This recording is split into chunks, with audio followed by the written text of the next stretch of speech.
The people share our grief. They draw closer to us. I don't want them closer. I don't know them. Why?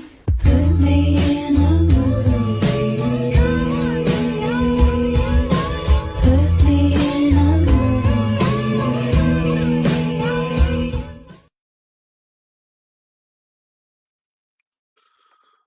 Hey, what's going on with the YouTube? It's your boy 503 Lineman, and we back at it again.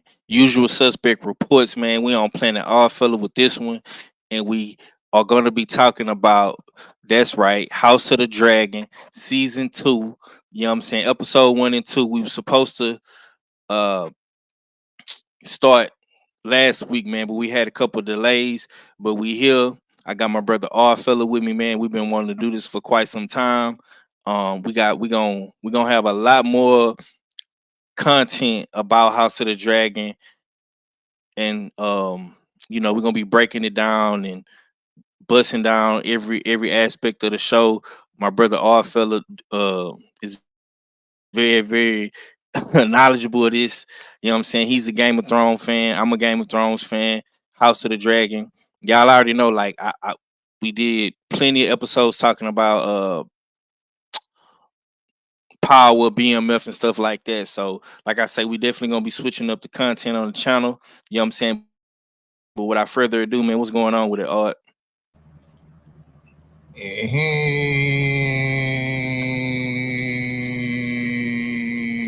What it do, what you saying, what it going.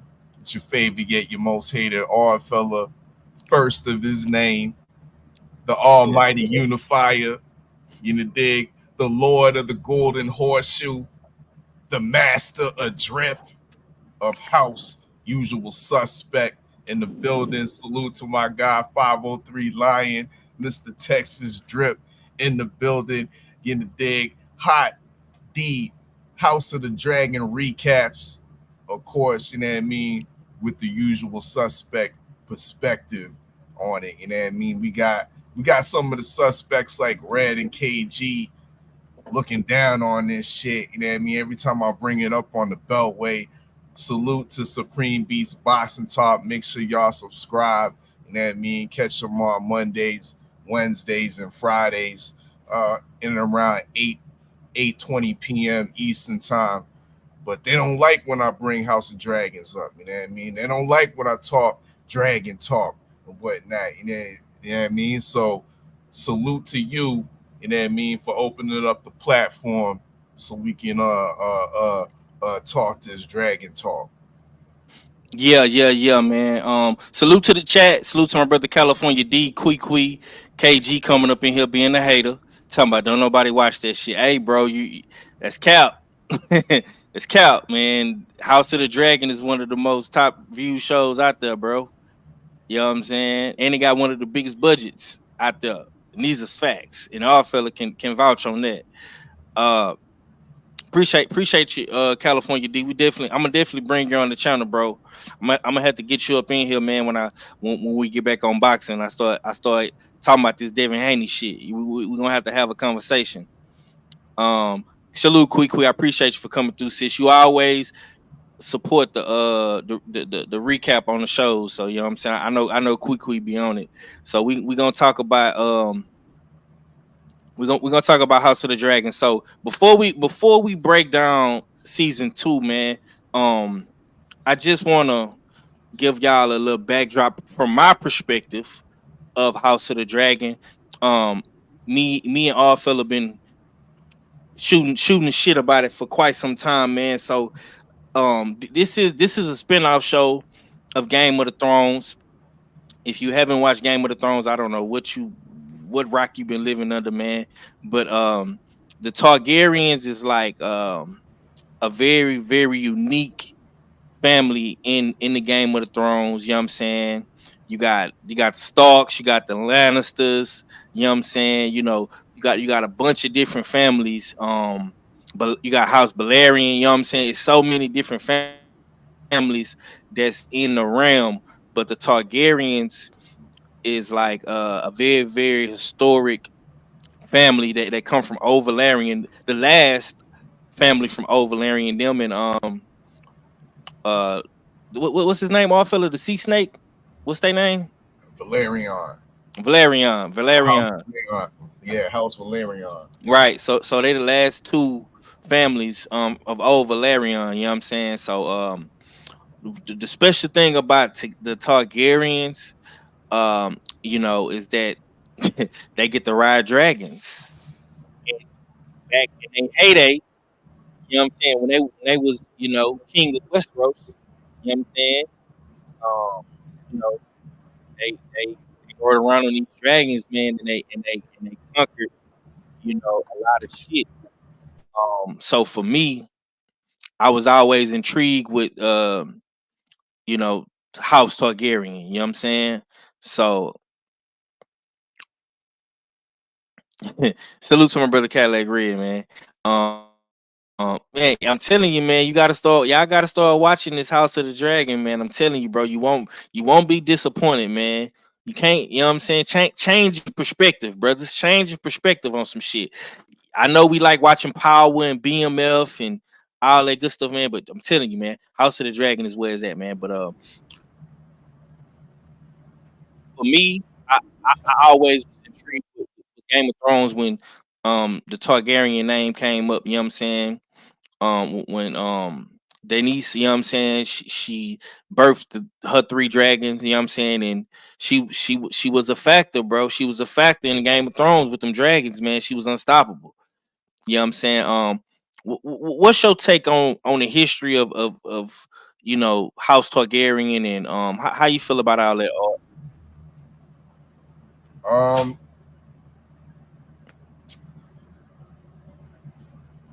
First off,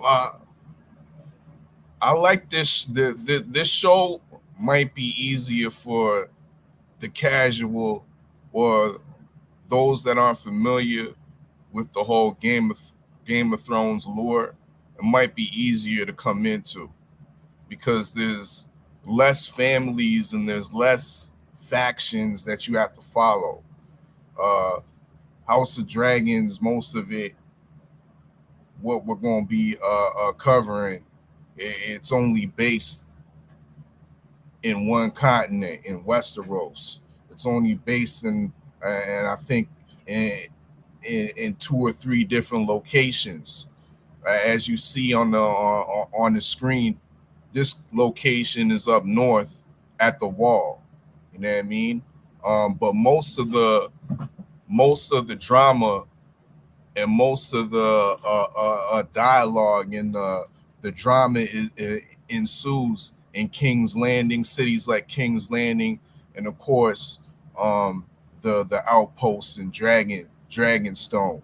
We also can't forget the island where our boy Corlys Valerian, House Valerian, resides at, and that's Driftmark. So there's less things to like to cover but when you get to Game of Thrones, there's so much other factions, there's so much other places you gotta, you know what I mean, you gotta keep up on, and sometimes it might get overwhelming. So that's why I like the this show a little bit better, and it might be a little bit more easier for, once again, guys like Red and KG to, you know what I mean, gravitate to, because you do have situations similar, you know what I mean?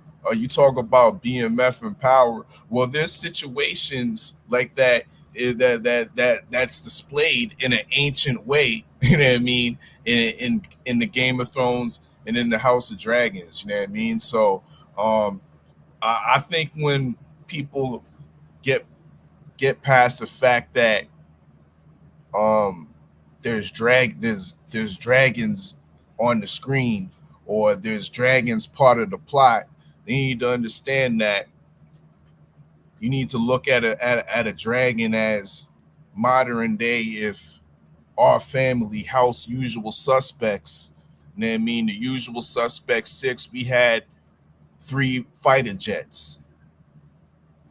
If we had three fighter jets, we would have some type of power, bro. There'd be there'd be other nations, you know what I mean, plotting against us, plotting and scheming to try to take us down if they weren't along with our agenda, if they weren't along with our philosophy and whatnot. So that's how you got to look at it, not just that, oh man, the dragons are, you know what I mean, so out of the realm, or we can't, nah. But even with the dragons themselves, that's why I like this show, because there's a science behind the dragons were breeded. You know what I mean? There's a science behind who can ride the dragons, going back to the Targaryen history. You know what I mean? Only people of their race, the Valerian race, are supposed dragon riders. You have to have the blood, the so-called blood of the dragon. You know what I mean?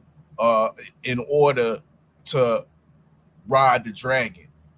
You know what I mean? This goes back to historical lore of the interbreeding and the intermating the Valerian race was doing, mixing the human race with with beasts and shit like that, and we got the we have the product in the dragon. So yeah, it goes deep. 503, it goes deep, chat. You know what I mean? So yeah, let's break it down. Let's break it down. You know what I mean? Yeah. Um, Um. Real quick, man. This is our first show of recapping it, so we just trying to give a brief description.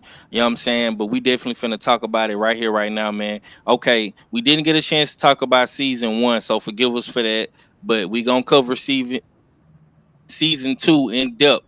You know what I'm saying? And the first episode in season one was a son for a son. Now, all fella, you could chime in whenever you feel like it. You know what I'm saying? But the son of a son starts off. As all fella has the picture up right here, they at the wild, they in the north. You know what I'm saying?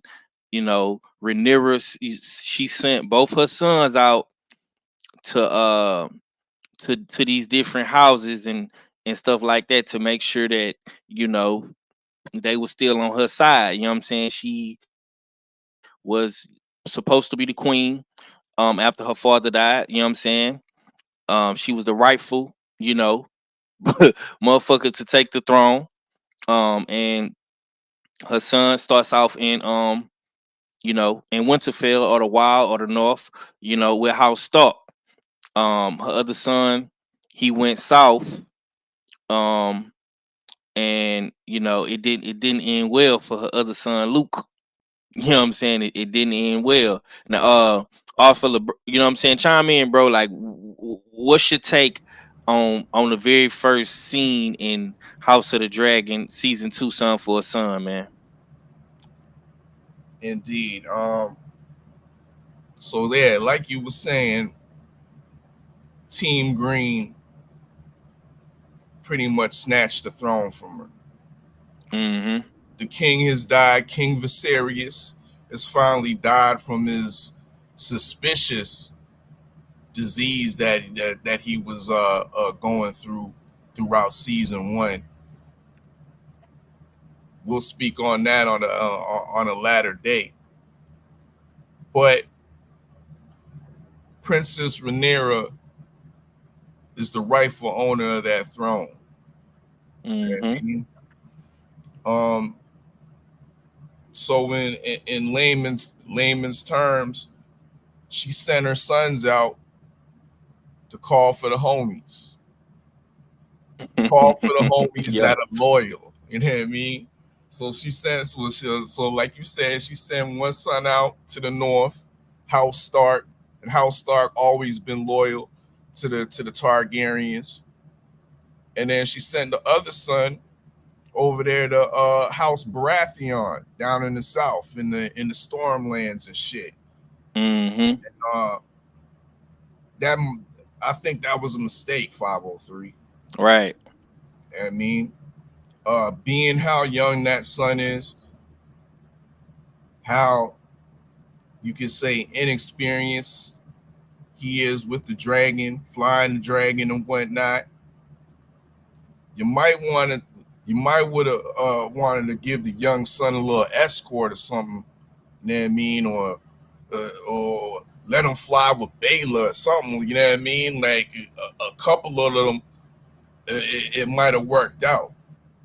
Mm-hmm. But this is where the drama ensues. You know what I mean? Of course, uh, he's going over there to see if House Baratheon is is going to be loyal the Targaryens, if they going to run with them if they have to go to war, and not knowing Amon's already there from Yeah, yeah. Team Green. Aegon. Yeah, yeah. And let me say this real quick. Because she sends the youngest son Luke, right? And we giving y'all a little back history about episode 10, season 1, which was probably my favorite episode, hands down. Um, People gotta understand this. A lot of people don't like Aegon Targaryen. You know what I'm saying? I mean, no, it's Aemon, right? Amon, yeah. Aemon, it's Aemon and Aegon. So a lot of people don't like Aemon Targaryen, right? His cousins didn't like him and shit. They picked on him. They fucked with him. Luke, Jaharis, all these guys fucked with him as a kid because he was the last one to get a dragon. You know what I'm saying? Everybody else had a dragon except for him. You know what I'm saying? So him being, you know, son of the king, he felt some type of way about that. You know what I'm saying? And goddamn me, this was him getting his get back on his cousin Luke. But we gotta put it into perspective now. You know what I'm saying? When you playing with these dragons and you doing this shit with these jets and these a dragon in that time is a massive weapon. You know what I'm saying? So you playing with a motherfucking dragon, bro, in the sky. You know what I'm saying? The shit probably ain't gonna end well. And we seen what happened with Luke, you know what I'm saying? But going into this first episode, Son for a Son, um, he's talking to Krieg and Stark, you know what I'm saying? And you know, they homies, you know what I'm saying? The Starks have always been loyal, like you say, bro. And um he finds out via Raven. This how they had to communicate via Raven. So that That so for in layman's terms, that's a text message. You know what I mean? yeah, Text message went to the north. You know what I mean? Via Raven Mobile, nigga. goddamn right. So he found out his brother got murked. You know what I'm saying? Um, and this is just fucked up.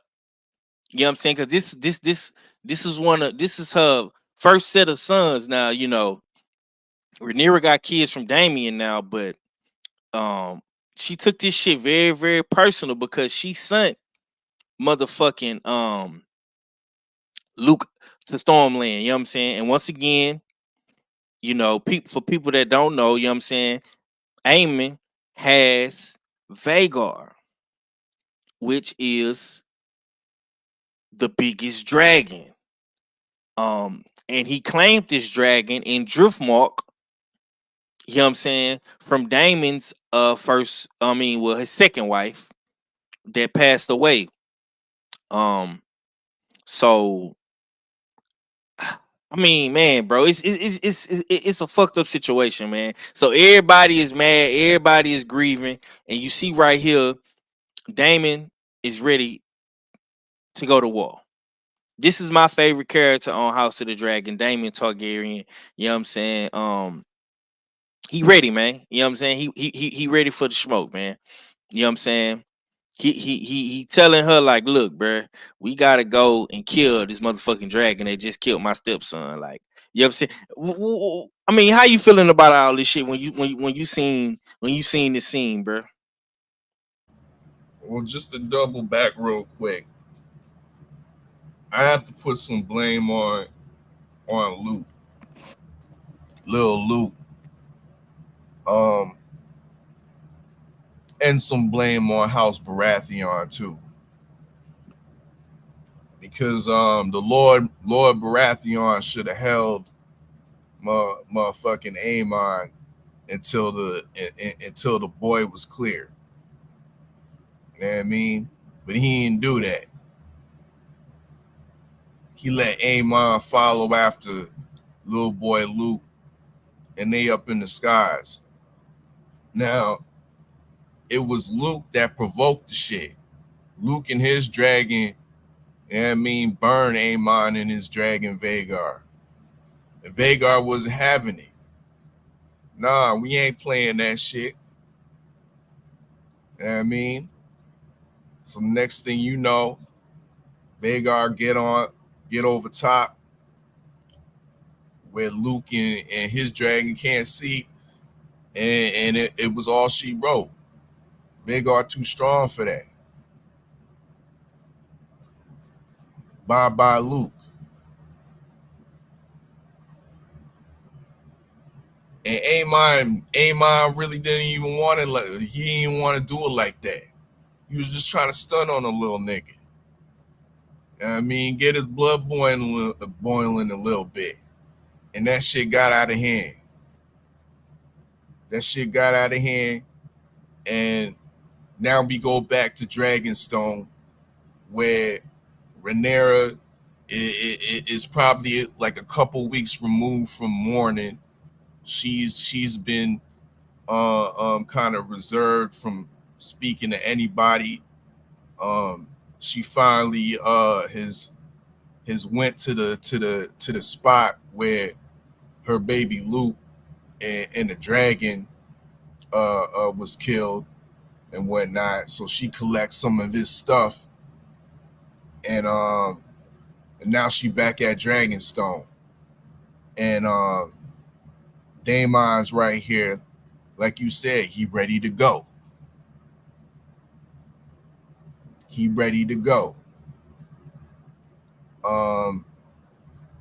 But there's a problem with that, 503,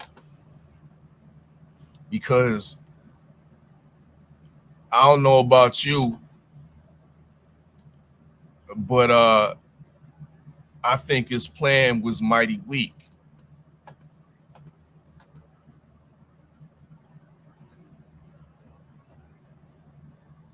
I don't know about you, but I think that man's plan was mighty weak if you're trying to take down the so-called prince of the green team and Aemon Targaryen. You're to hire two ghetto motherfuckers from Flea Bottom Yeah. to get the job done, bro. Nah, I mean that's what Daemon absolutely royally fucked up. But shit, what's your thoughts on that, bro?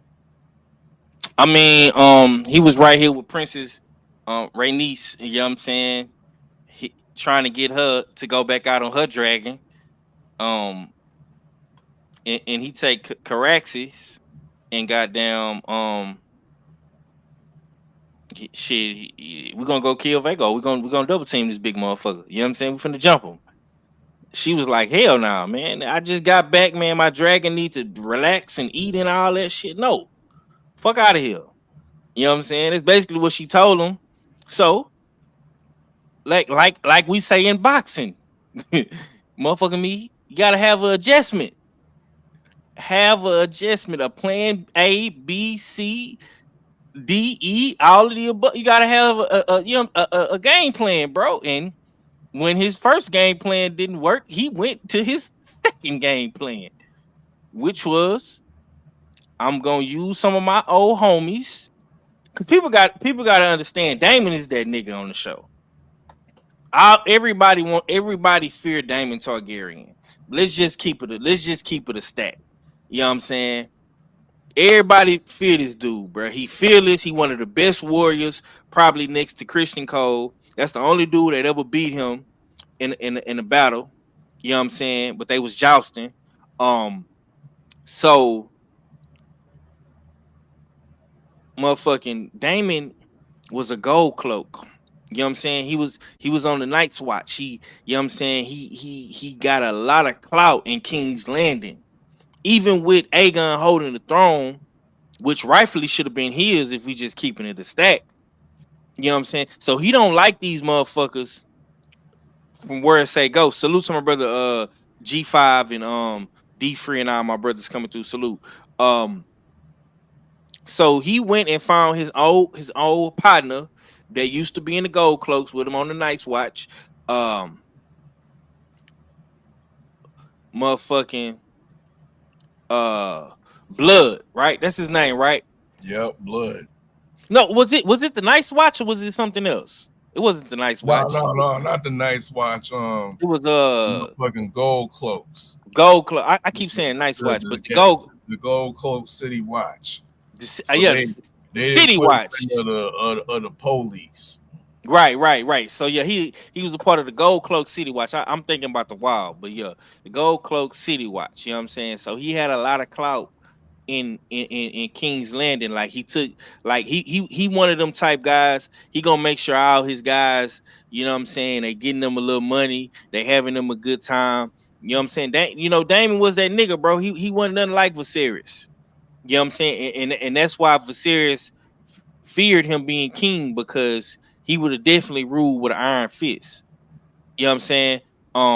So he got Blood to go in there and try to kill Aemon. He also got another guy named Cheese, which we really don't know who his name is. And they kind of depicted it as, oh, well, if we can't find Aemon, what do you want us to do? And then it skips to something else. You know what I'm saying? So we won't really ever know for real if Daemon Targaryen told him to just kill any motherfucking body, because he probably didn't say that. And I see Daemon been getting a lot of flack on the internet because of what he was trying to do. And this is my thing. Rhaenyra was in mourning for her son, right?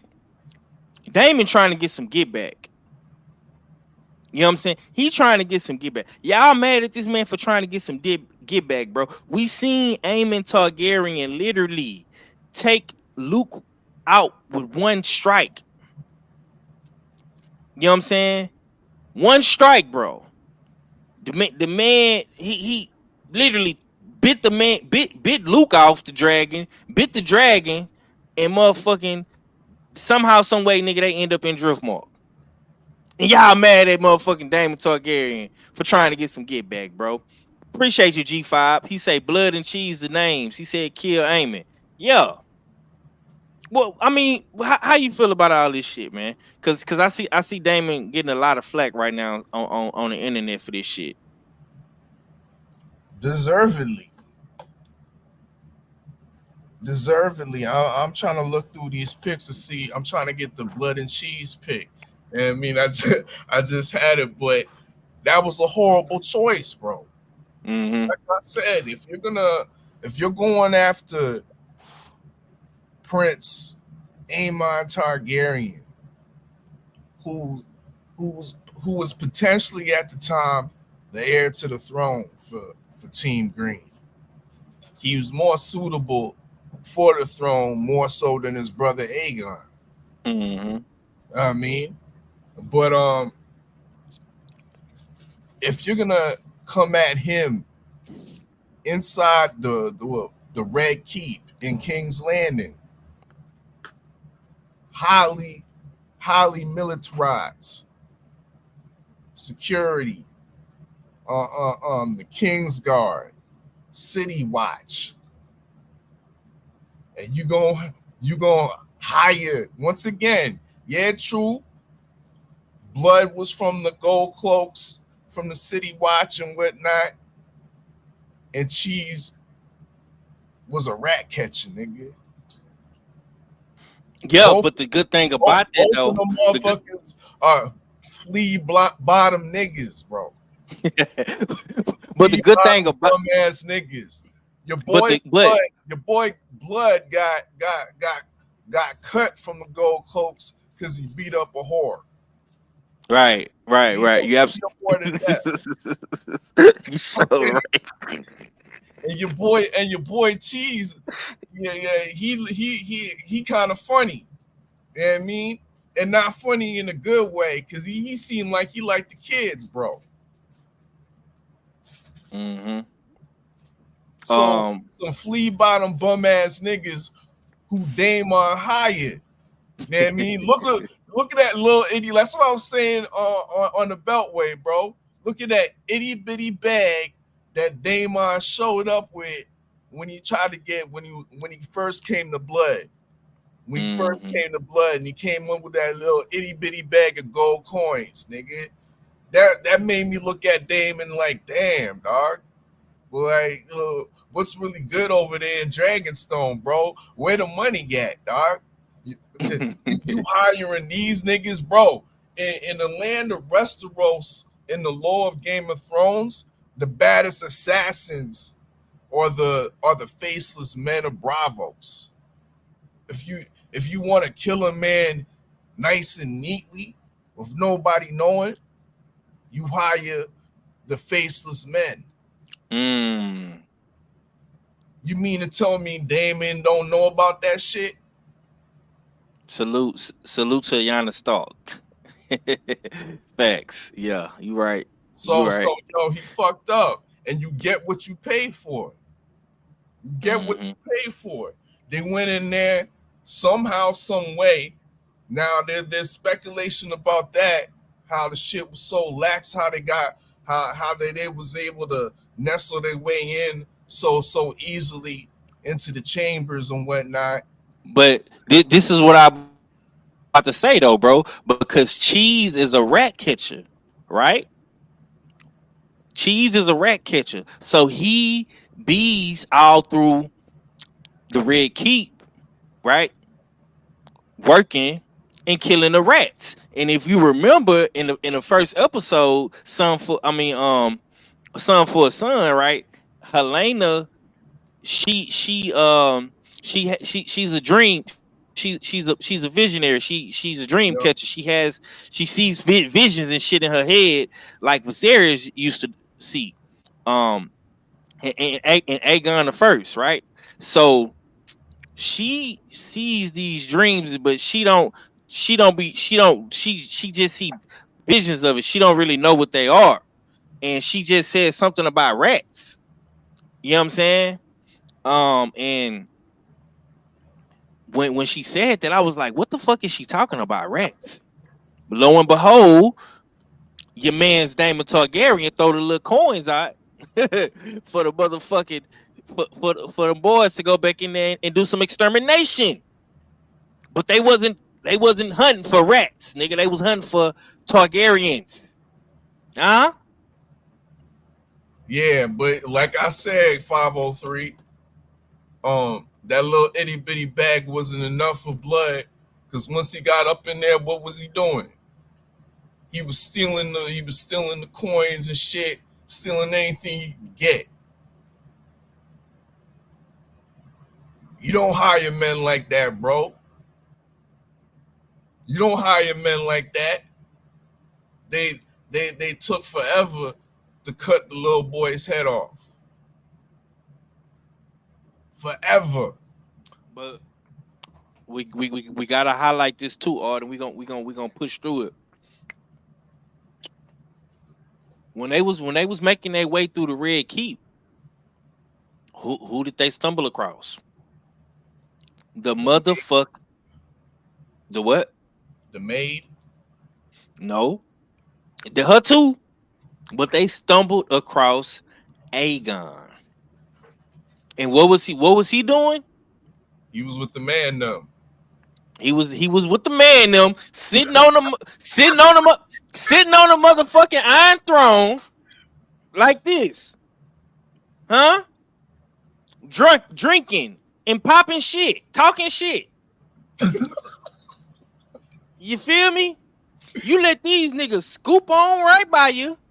No red flags or anything was popping up in your head. You supposed to be with your wife and your kids, bro. What you still out drinking on the Iron Throne for? You know what I'm saying? Make it make sense, bro. See what I'm saying? See, everybody want to be mad at Damon, but what was the king doing? What was his boys doing? They walked right past the Iron Throne, blood and cheese, and they kept they cool. They didn't get caught. You know what I'm saying? So the little bitty bag, in my opinion, shit, it went a long way. It went a long way, shit. Somebody had to get killed. You just you feel me though, bro? Because all this shit is Aemon fault, and I understand why Aemon is mad. Don't get me wrong, I actually like Aemon Targaryen on the greens. I fuck with Aemon and I fuck with Helena, but Aemon is holding on to a grudge that he had with his cousins from back in the G. When everything was cool, when Viserys was still alive, they used to tease him, bro. You know what I'm saying? They was playing, and even back then, Helena had the vision. You know what I'm saying? For him to get a dragon, he gonna have to lose an eye. You know what I'm saying? So she seen that shit, and Aemon, being a little, determined motherfucker that he is, um, what is Damon's what was Damon's second wife name? The black chick. What's her name? Uh, is it Raina? Yeah, I think it's Raina. Yeah, okay. The the second wife passed away from having birth, right? And Vagar didn't have no rider no more. You know what I'm saying? After she went to Vagar and told Vagar to kill her and stuff like that. Vagar didn't want to do it, but she kept telling him, and eventually he did it. And Aemon, being the little conniving motherfucker he is, that's when he got Vagar. You know what I'm saying? So when he got Vagar, he got the biggest dragon in the motherfucking in Westeros. And Damon had already knew once that happened. He was like, man, mm-mm-mm. And it came back to bite him in the ass, bro. So, like I say, all this shit really is Aemon's fault, but I understand why Aemon did what he did. Even though he wasn't trying to kill his cousin, bro. Y'all can control the dragons, but y'all can only do so much, bro. The dragons got a mind of their own. And as you can see right here, this blood and cheese making their way around the Red Keep. And they probably walking up on motherfucking the Iron Throne with Aegon chilling. You know what I'm saying? So continue to bust it down. Or I mean, how you feeling about um blood and cheese making their way through the Red Keep? And Cheese did know all of the back doors and the passages through the Red Keep that Maegor created. He knew about all of the tunnels and what rooms lead to what rooms. That's how he was able to scoop right past Aegon and get to Aemon's room, which he didn't find him. You know what I'm saying? So he just went to the very next room, which was Helena's and the kids. But go ahead. It was still weird to me how there was no guards present on the bedroom levels. You know what I mean? All there was a maid that disappeared, who we later find out is working for your boy Clubfoot, the weirdo. Um so that's highly suspicious to me. Um but yeah, they unfortunately Aemon wasn't in his room. Um we come to find out that he frequents the brothels. I mean, down in Flea Bottom himself. You know, dig. So your boys, Blood and Cheese got the next best thing. You know what I mean? Ran up on Helena and the twins. Ran up on Helena and the twins. You know what I mean? And Helena was like, "Yo, I got this nice little chain. You know what I mean? I got this nice little necklace. You know what I mean? You can have this." that nigga blood just snatched it off her neck. Like, nah, we need a son. You know what I mean? So like I said, 503, these weren't the right man for the job because Blood, he had other things in mind. And I mean, he definitely had other things in mind. So poor Helena had to give up which one of the two of the twins because they both look alike. You know what I mean? Both her kids look alike. She had to give up which one was the son. But the funny thing is that I think 503, she already knew that she was going to have to give up her son anyway. Like you said earlier on before, Queen Helena is a dreamer. And she sees certain things. She might not be able to put it together at certain points, but I think she was able to put this together, knowing that her son was gonna go. She alluded to that in the conversation she had with King Aegon. When King Aegon came in there looking for the boy to bring him to council out of the blue. You know what I mean? And she said she told King Aegon, yo, what if the boy don't want to be king?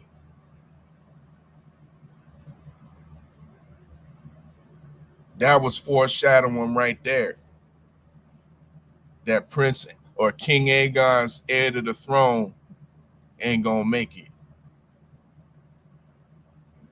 Yeah, bro, that's crazy. That very night, yeah, Blood and Cheese rolled up in there and indirectly got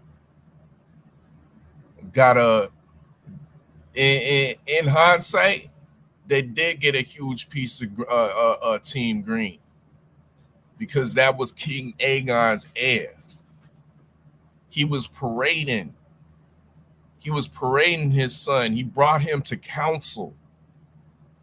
You know what I mean? That very morning, he had the motherfucking Lannister nigga ready to piggyback ride the motherfucker just for his enjoyment. Yeah, Aegon an asshole. I mean, so that was a definitely blow to Team Green, especially in the eyes of King Aegon. Man told his wife, "What you afraid of? We got the dragons. We got the dragons circling motherfucking King's Landing in the Red Keep. You ain't got nothing to worry about." She talking about, nah, I'm afraid of rats. Mm-hmm. You know what I mean? The rats done crept in, Blood and Cheese. Right. Very, very, very ironic. You know what I'm saying? Motherfuckers need to start listening to Helena, dog. Don't nobody Helena be dropping gems in this motherfucking show. Between I don't know who dropped more gems, her, Damon, Viserys, man, but she be dropping them gems, man, and don't nobody be listening to Helena, man. Aegon don't listen to her. Allison don't listen to her. Otto Hightower don't listen to her, man. I feel like I don't really fuck with Team Green, but I fuck with Helena. I fuck with Helena. You know what I'm saying? Now let's get to the fucked up part. The fucked up part about this whole ordeal. These two dudes was able to maneuver through the Red Keep, pass up Aegon. Where is the City Watch? The white cloaks, because they not gold cloaks no more. Mr. Sir Fucker like Christian Cole. The numero uno fuck boy on the show. I hate this nigga. I hate this nigga, bro. I hate Sir Christian Cole, bro. Yo, I feel you, bro. I detest, you know what I mean, with the passion, Cole Poe, Sir Christian Cole Poe, Sir Christian fuckboy, whatever you want to call him, dog. You know what I mean, dude. Dude is possessed right now, dog. The dude is Now, possessed, and yeah, he might be one of the biggest villains in the plot right now, bro. he remind me of Littlefinger, man. He remind me of Littlefinger from Game of Thrones, but okay. Now, you ask yourself, if you is in King's Landing where the king resides, you're in the Red Keep, you're in the king's quarters. You would want to think that the number one commander in the city watch, which he's changed to the White Cloaks, uh, will be on point. We're at war. We just killed one of Rhaenyra's sons. Aemon just killed one of Rhaenyra's sons. You know this. Oh, They could. he was on point 503. He was definitely on point, but it wasn't for no motherfucking security. He was on point in Queen Allison. You in there effing on the queen, bro. You know what I'm saying? I'm talking about all up in the queen, man. He got Aegon downstairs. Aemon supposed we think Aemon in the next room. Aemon then snuck off and got him some too. Like, bruh. But Aemon can do that. He a Targaryen, bruh. You know what I'm saying? He can do that. You can't do that, bruh. You supposed to be the number one commander in the city watch with the white cloak. You the head commander in charge. You swore oath to the Targaryens, to Viserys, to Aegon, to Aemon. You supposed to protect these dudes at all times, bro. But you up in here fucking on the mama. I'm talking about just baby head getting chopped off. You and chopping down Queen Allison, bro. I mean the audacity of you, bro. He is the reason why Aegon's son got killed. Because if he was on his post and he had other guards on their post, and see, he actually sent all of the guards away. Cause he didn't want, you know what I'm saying? He didn't want nobody to know what he was in there doing. So that's why it wasn't no guards by Helena's room. Good It was point. no, you know what I'm saying? It was no guards by Aemon's room. It was no guards in the Iron Throne. None of that, bro. The Red Keep just anybody can walk up in there. If you know how to get through them back doors and shit, you know what I'm saying? You know which tunnels to go through. Shit, you can go kill the king.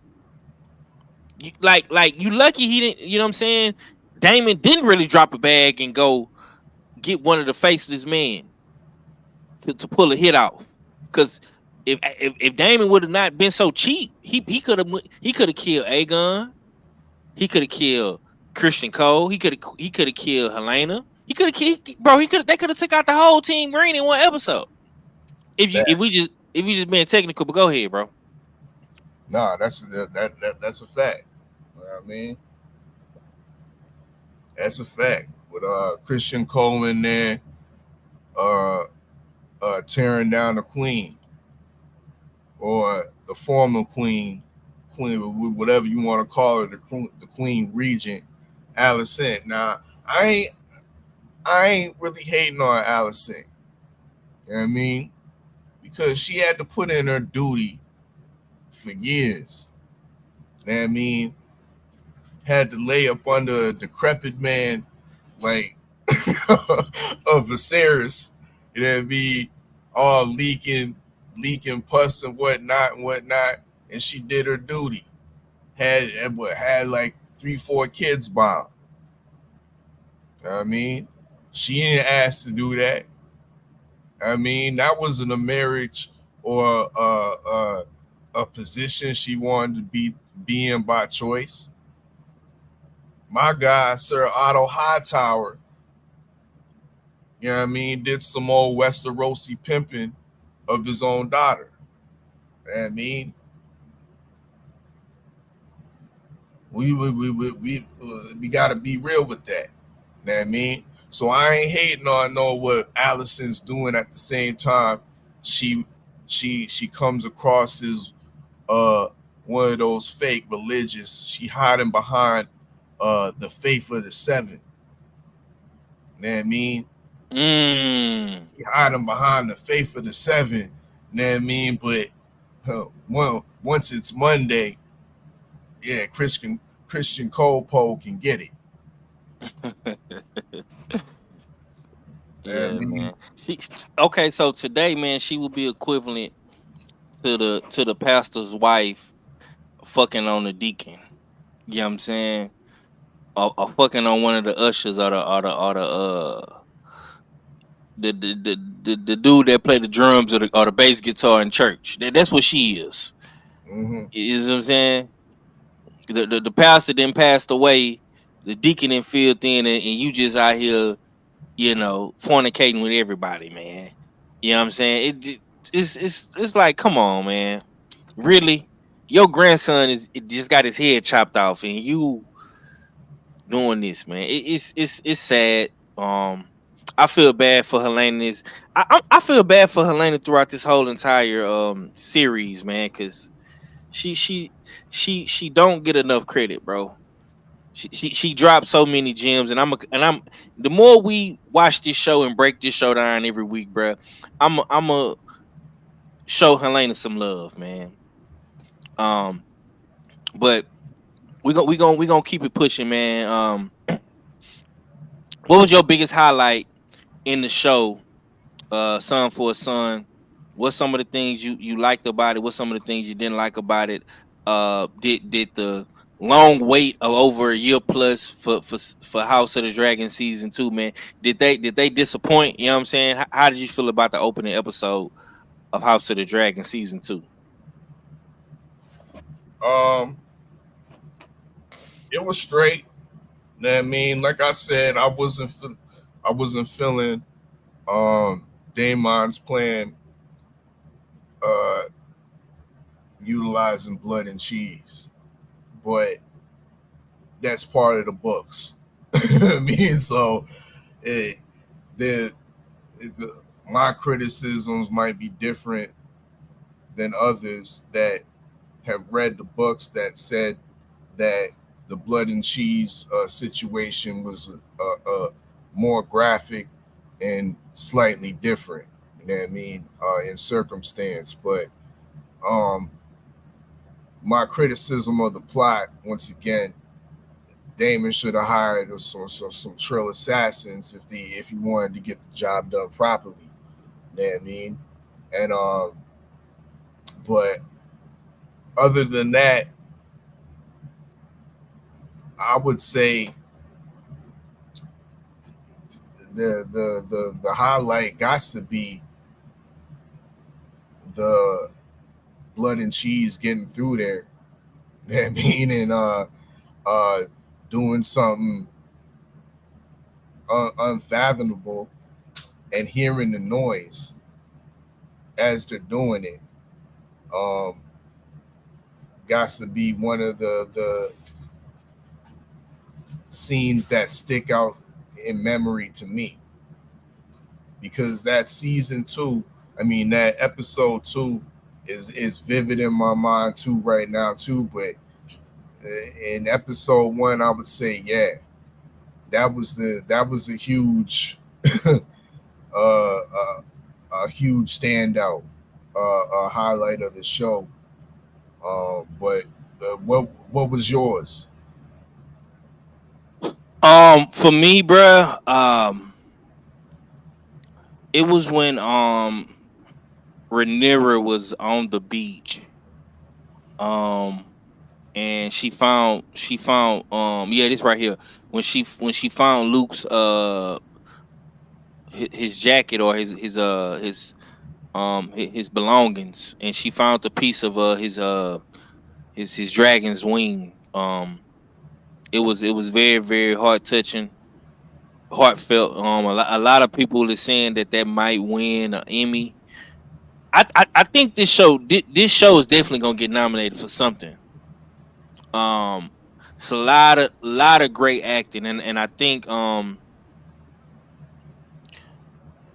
Queen Rhaenyra she touched a lot of people in this particular scene. That was a highlight for me, and I want to say her dragon is Vermax. I think her dragon is Vermax, if I'm not mistaken. Mhm. Uh, uh, I love the fact when they show how the dragons are connected to the riders spiritually and emotionally. And she cried out for a son. Um, and Vermax, roared with her. And that was just like a real, real dope moment to me. Because Rhaenyra, man, she I'm gonna just be real, bro. She got fucked over. You know what I'm saying? Otto Hightower, Sir Christian Cole, Queen Allison. You know what I'm saying? They fucked smooth over this girl, man. Um, and it's unfortunate that she was the first one to actually lose somebody um in the war in the dance of the dragons. So what we seeing right here in the beginning of season 2, we're starting to see plot twist, and we're starting to see build up to the actual dance of the dragons, where they're going to be on their dragons and they're going to be actually at war. The war hasn't started yet, but you can see the small little um I would say tactical moves that each side is doing, from aiming, jumping on the dragon, and chasing down Luke, which caused him to die. Then we see Damon hiring Blood and Cheese uh, to go kill Aemon for that, but they end up killing King Angus. Um, I mean Aegon's, what I'm saying, his first son Jaehaerys. So we starting to see like these young kids getting killed, and they not even really in the war for real like that. You know what I'm saying? I think Luke was still a teenager when he got killed, and Jaehaerys was a baby. So you starting to see the casualties, the innocent casualties. You know what I'm saying? Because let's just be real, bro. Luke, if Luke would have lived, he wasn't gonna be in no fucking war. For real, for real. He wasn't, you know what I'm saying? You know what I'm saying? Jaharis is still a baby. They not gonna put him at war. He a baby. So you starting to see these innocent people lose their life behind the politics and the fuck shit. And this right here, I think, um, we see Rhaenyra actually mourning, for her son. We really didn't see that too much from like Allison or Otto Hightower. You know what I'm saying? They really didn't like we didn't Hold on, 5. go ahead. Let's not act like Rhaenyra is all saint, all innocent in this shit. Nah, she not. Because this is why I put up this picture right here of her son. Who's this? What's his name? I forget the oldest boy's name. You know Luke dead, but uh maybe is Jacaerys maybe or something like that. Cares, yeah. Um, Or in they the not his name Jace. They call him Oh, Jace. Jace. That's right, Jace. Now, in the words of Alicent, look at these old plain face features. I know what you about to say. Look at these old plain Yeah. face features he got. You know what I mean? That's what she said about him. That's what she said about Rhaenyra's kids, bro. You know what I mean? And we all know and the whole kingdom knows that Rhaenyra's kids ain't no real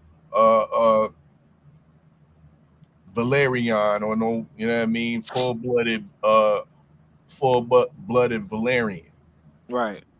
She done had some bastard children, which is a no no in Westeros, and especially a no no uh, in royalty culture. Right. You know what I mean? So it's obvious her old little guard she had, Sir Robert Strong or whatever his name is, Harwin Strong. Harwin Strong, yeah, Sir Harwin Strong. You know what I mean? Those the daddy of them kids right there. And I mean, it wasn't no gay lane on. And I mean, Yeah. it wasn't no gay lane on. So she not totally innocent in this. So she put these two kids in that situation Mm-hmm. where they're Right. always going to be ridiculed and schemed upon if she was to make one of these two the heir to the throne. Right. Nah, you absolutely right, bro. You absolutely right. You won't hear no backlash from me. I just like the fact that she actually grieved and mourned for her son. Um, you know what I'm saying? Because it seemed like she a little bit more caring to me. Not saying that Helena ain't, but she seemed like she cared a little bit more. It seemed like with Team Green, Otto and Allison, man, that they just calculating and manipulative, and they always trying to scheme up on the next play. But season one, I mean season 2, episode 1, Son for a Son, did not disappoint. It was definitely worth the wait. I liked it how HBO is keeping the timeline close in season 2. Season 1 timeline was a little bit spread out. We kind of seen some gaps in the timeline with Sirius and Rhaenyra and Allison and Damon. They was jumping, 10 years, 5 years, and all that shit. But it looked like season 2 timeline is gonna be a little bit more closer. So we're gonna be paying close attention to that. So we're gonna jump right to episode 2. Hold on, Rhaenyra. before we get into that, Okay. what you think about Oh shit. the introduction of Alan and Adam of Hull? Now, speculation is Bastards. that Corliss is the The sea daddy. snake. Right. Hey man, say man. It get lonely on that boat, man. You know what I'm saying? Get lonely on that boat, man. You know what I'm saying? It be like that sometimes, man. Even and I like the fact that they playing this storyline because it shows you that not just Rhaenyra was out here living dirty, the sea snake was out here living dirty. He got some bastard babies, huh? You know what I'm saying? Jon Snow ain't the only bastard son with a rifle. You know what I'm saying? He could possibly be the king of Driftmark one day. You know what I'm saying? So I like this. I want to see how far this the storyline goes because I know that the sea snake is team black all the way, as you can see him with the black garments on. Um and he's gonna be a vital piece to Rhaenyra's army. And we didn't talk about this, but they kind of are blocking the ports. Well, they are blocking the ports to King's Landing. Yep. So ain't the sea snake is very, like I say, bro. The sea snake is very, very uh important to the story because he controls the waters.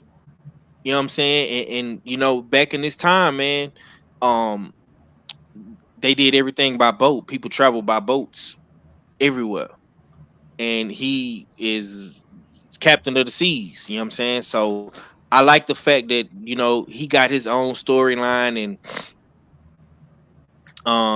he had a major injury at sea.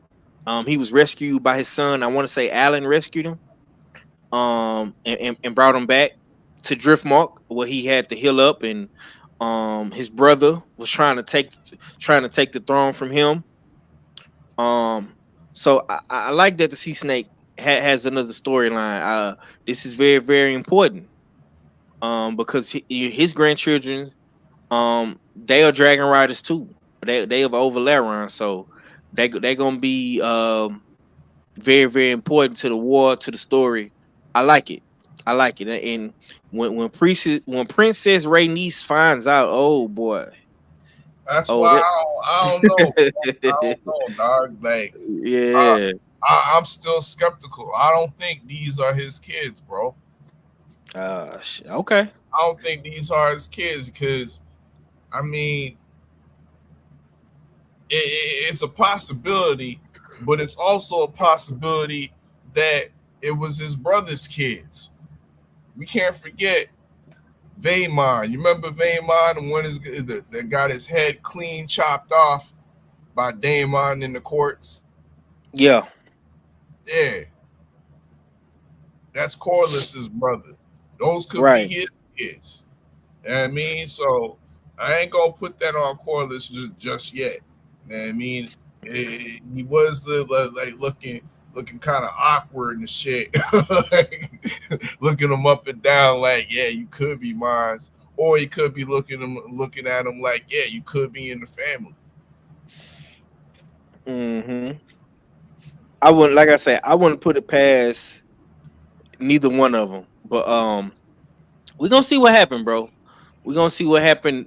They definitely is building something with Alan and his brother in Driftmark. So I think Driftmark is gonna be very, very vital. The Sea Snake is gonna be vital, and some is gonna have to shake because King Landing is running out of supplies. Everything then went up. You know what I'm saying? Inflation and Westeros is real right now. You know what I'm saying? Motherfuckers gotta walk to go get chicken and food and pay 3 times the market value of the food. So that's what man. Now that I think about it, bro, that's why Damon did what he did, bro. He know it's fucked up in King's Landing right now. You know what I'm saying?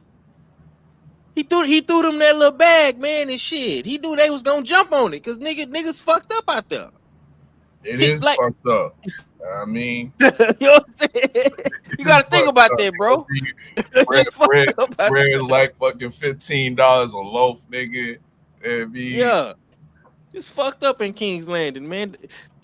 Shouts out to Team Black because they got a chokehold. They low key got a chokehold on King's Landing right now. When you really think about it, for real. And this has everything to do with the Sea Snake, Carlos. You know what I'm saying? Valerian. He doing this like he doing his shit, bro. And that was very, very smart of Rhaenyra to get in with them. You know what I'm saying? To create this quote unquote fake family of bastard sons with them. You know what I'm saying? And Damon as well, because he did that. He had kids with yeah, her. he married in too. Yeah, so they did a great job of with Lady Lena.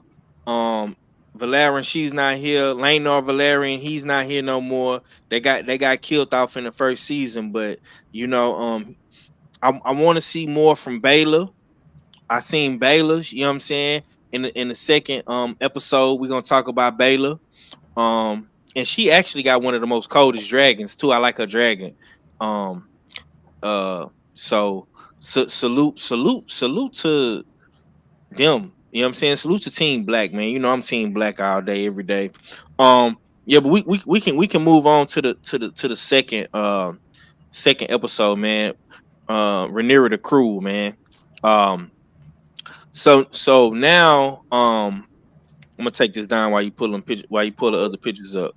Yeah. Um, so season 2, episode 2, motherfucking we see the after effects of what just happened. King's Landing is like in the uproar. It's a lot of chaos. Helena, just witnessed her son getting killed, and she also witnessed her mama getting a back broke in by Sir Christian Cole. She fucked up.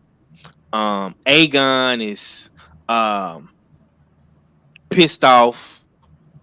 He's smashing up his daddy's Legos of motherfucking of the realm that he took his whole entire life to build.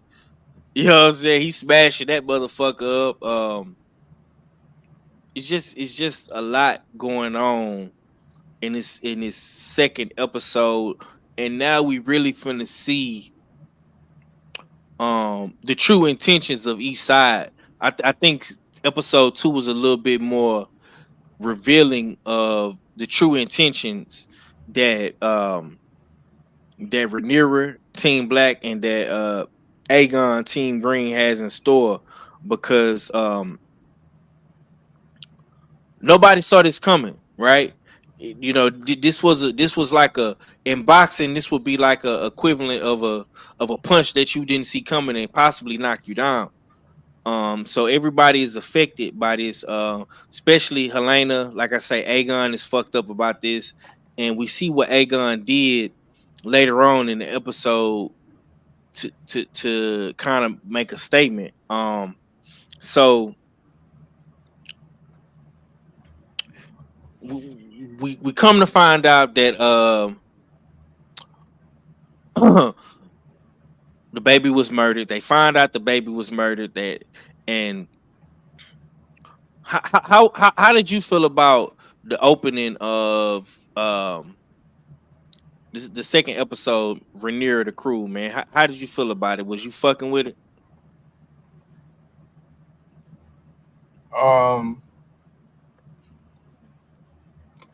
Yeah, because it showed the reactions uh, uh, uh, of different characters that we didn't really we saw different sides of different characters Mm-hmm. in this episode. Um, to me, in this episode too, Otto Hightower was a star. You know what I mean? He was cold and calculated, but I think his his advice and his plans were for the benefit and were for the best for Team Green. Yeah, you could argue he should have been mourning his grandson a little bit more, but he utilized that as an opportunity to sway the small folk. Because one thing we gotta give credit to for Otto Hightower being the hand or really being the king of Westeros, because he's really running it, telling King Aegon what to do, being that he's so inexperienced. Aemon, Otto, like you said, he knew what's going on in King's Landing. Inflation, price of bread, a bowl of brown is skyrocketed. You know what I mean? The brothels skyrocketed. You know what I mean? Can't get no Reggie sacks. Some good Westerosi Reggie sacks skyrocketed. You know what I mean? The imports from Essos skyrocketed. The small folk are hating on King Aegon and Team Green, and they're unsettled. They're uncertain. You know what I mean? So Otto the opportunist he is, the strategist he is, was like, let's utilize this death of my grandson, the heir to the throne, as a way to make Rhaenyra look horrible in these streets. That's why they call this episode Rhaenyra the Cruel. Hashtag Rhaenyra the Cruel. So Otto was on his best. Let's throw up some propaganda game, you know what I mean? And utilize the morning of his grandson's death to play favor with the small folk. So that's what we see here in this shot of Alicent and the daughter Queen Helena. Queen Helena is reluctant to do this shit. Of course, she don't want to do it. Right. She don't want to be around the small folk. She don't trust the small folk. She want to mourn in her own, you know what I mean, in her own way. Right. To her. And Alicent, I mean, she faking it till she makes it. And pretending like she trying to console Helena. Helena pulled back her hand like, bitch, get off me. You thinking about cold pole right now, bitch.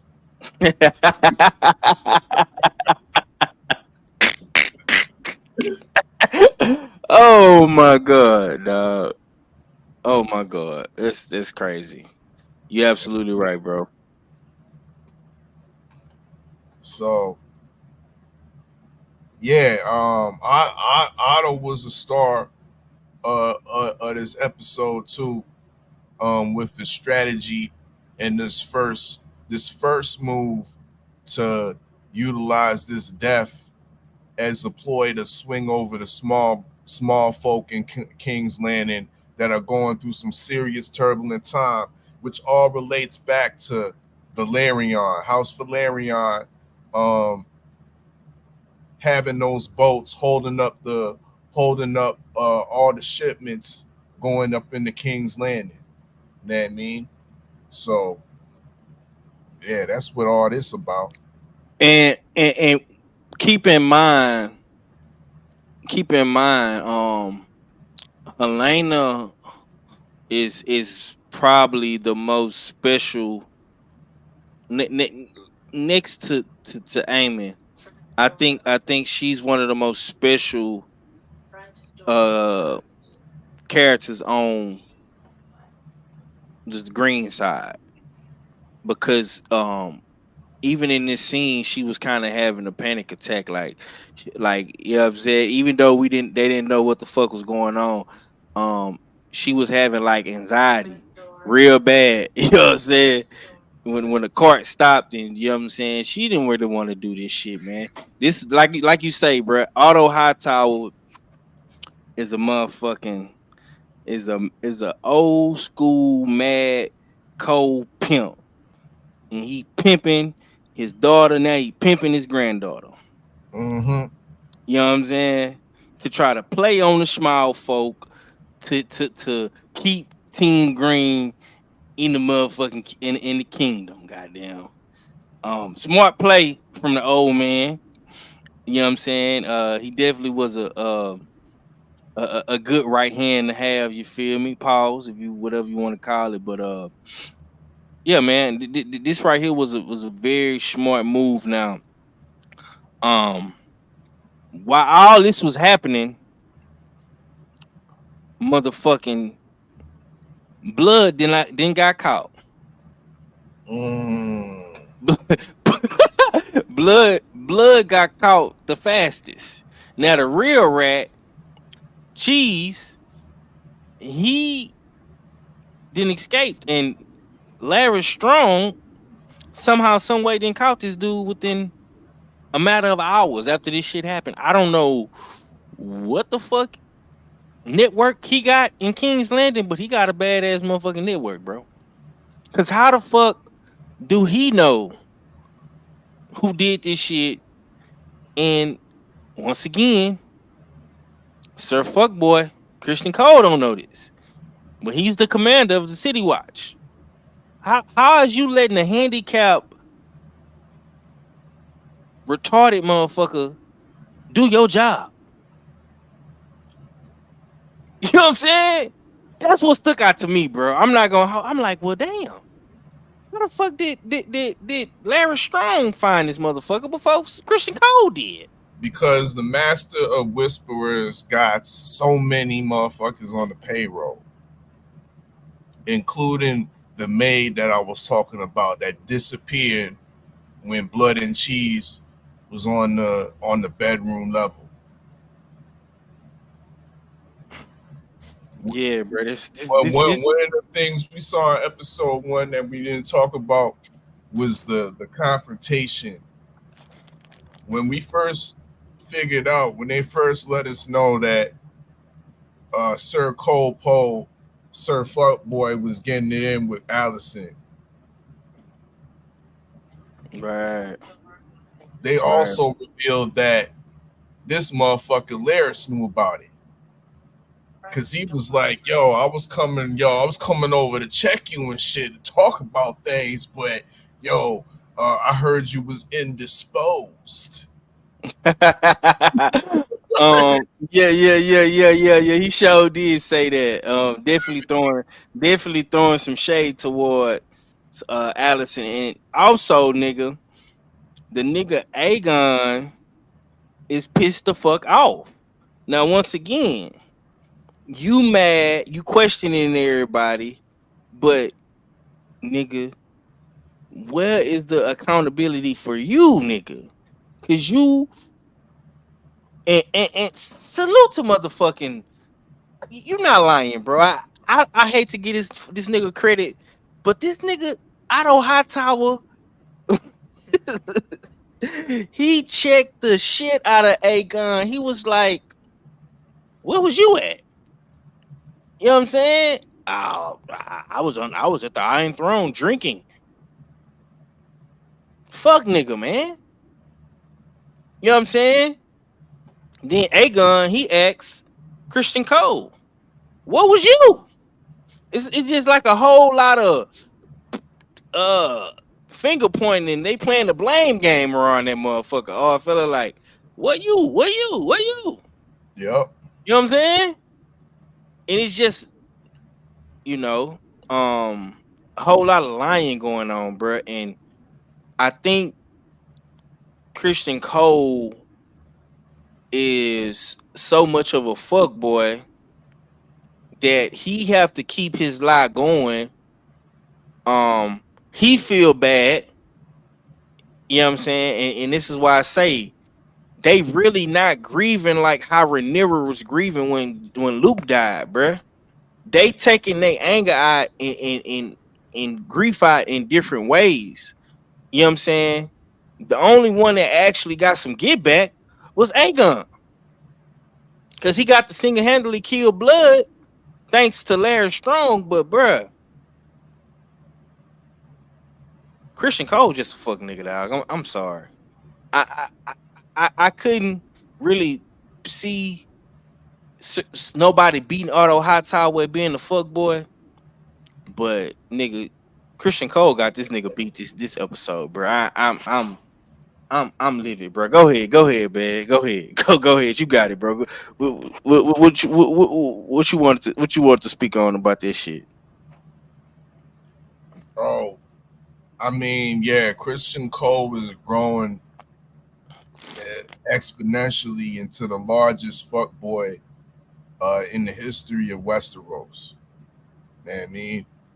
Um, Not only is Team Green playing the blame game, you know what I mean? Um, but Cole Pole's out here sending out good men, some of his best men out here on kamikaze missions, bro.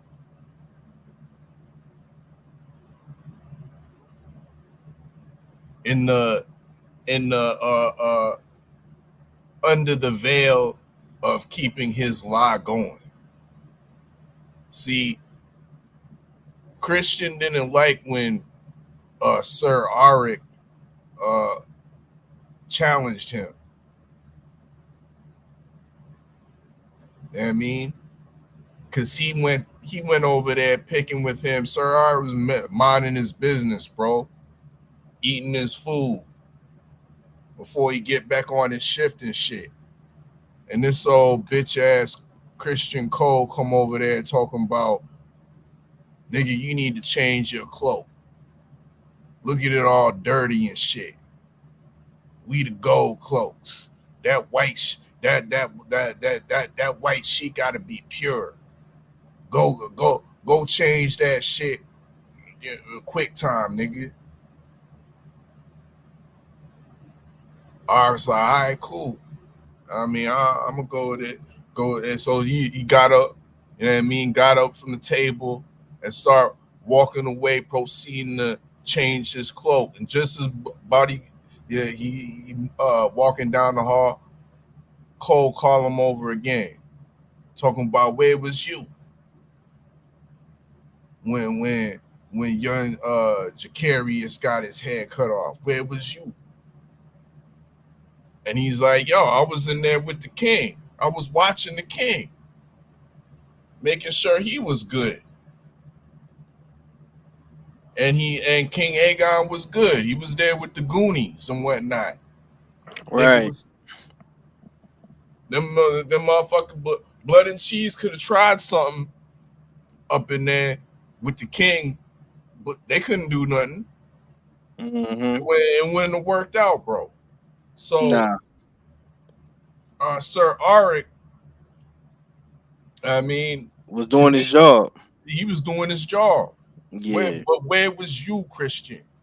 So that's what Christian didn't like that shit when your boy Arik was like, yo, where was you? Because he already knew where he was. Because like you said earlier, that motherfucking Christian told all them guards like, yo, lay off the bedroom levels. Mm-hmm. I mean, I got this. Yep. Yeah, man. So he's like, yo, okay. You want to talk spicy to me like that? All right, I got you. Yo, to renew your honor towards me, nigga, you gonna go to Dragonstone and kill motherfucking bitch ass Rhaenyra. That's what you gonna do. Oh my god, bro, my nigga. But before we get to that, so Rhaenyra finds out about this shit, right?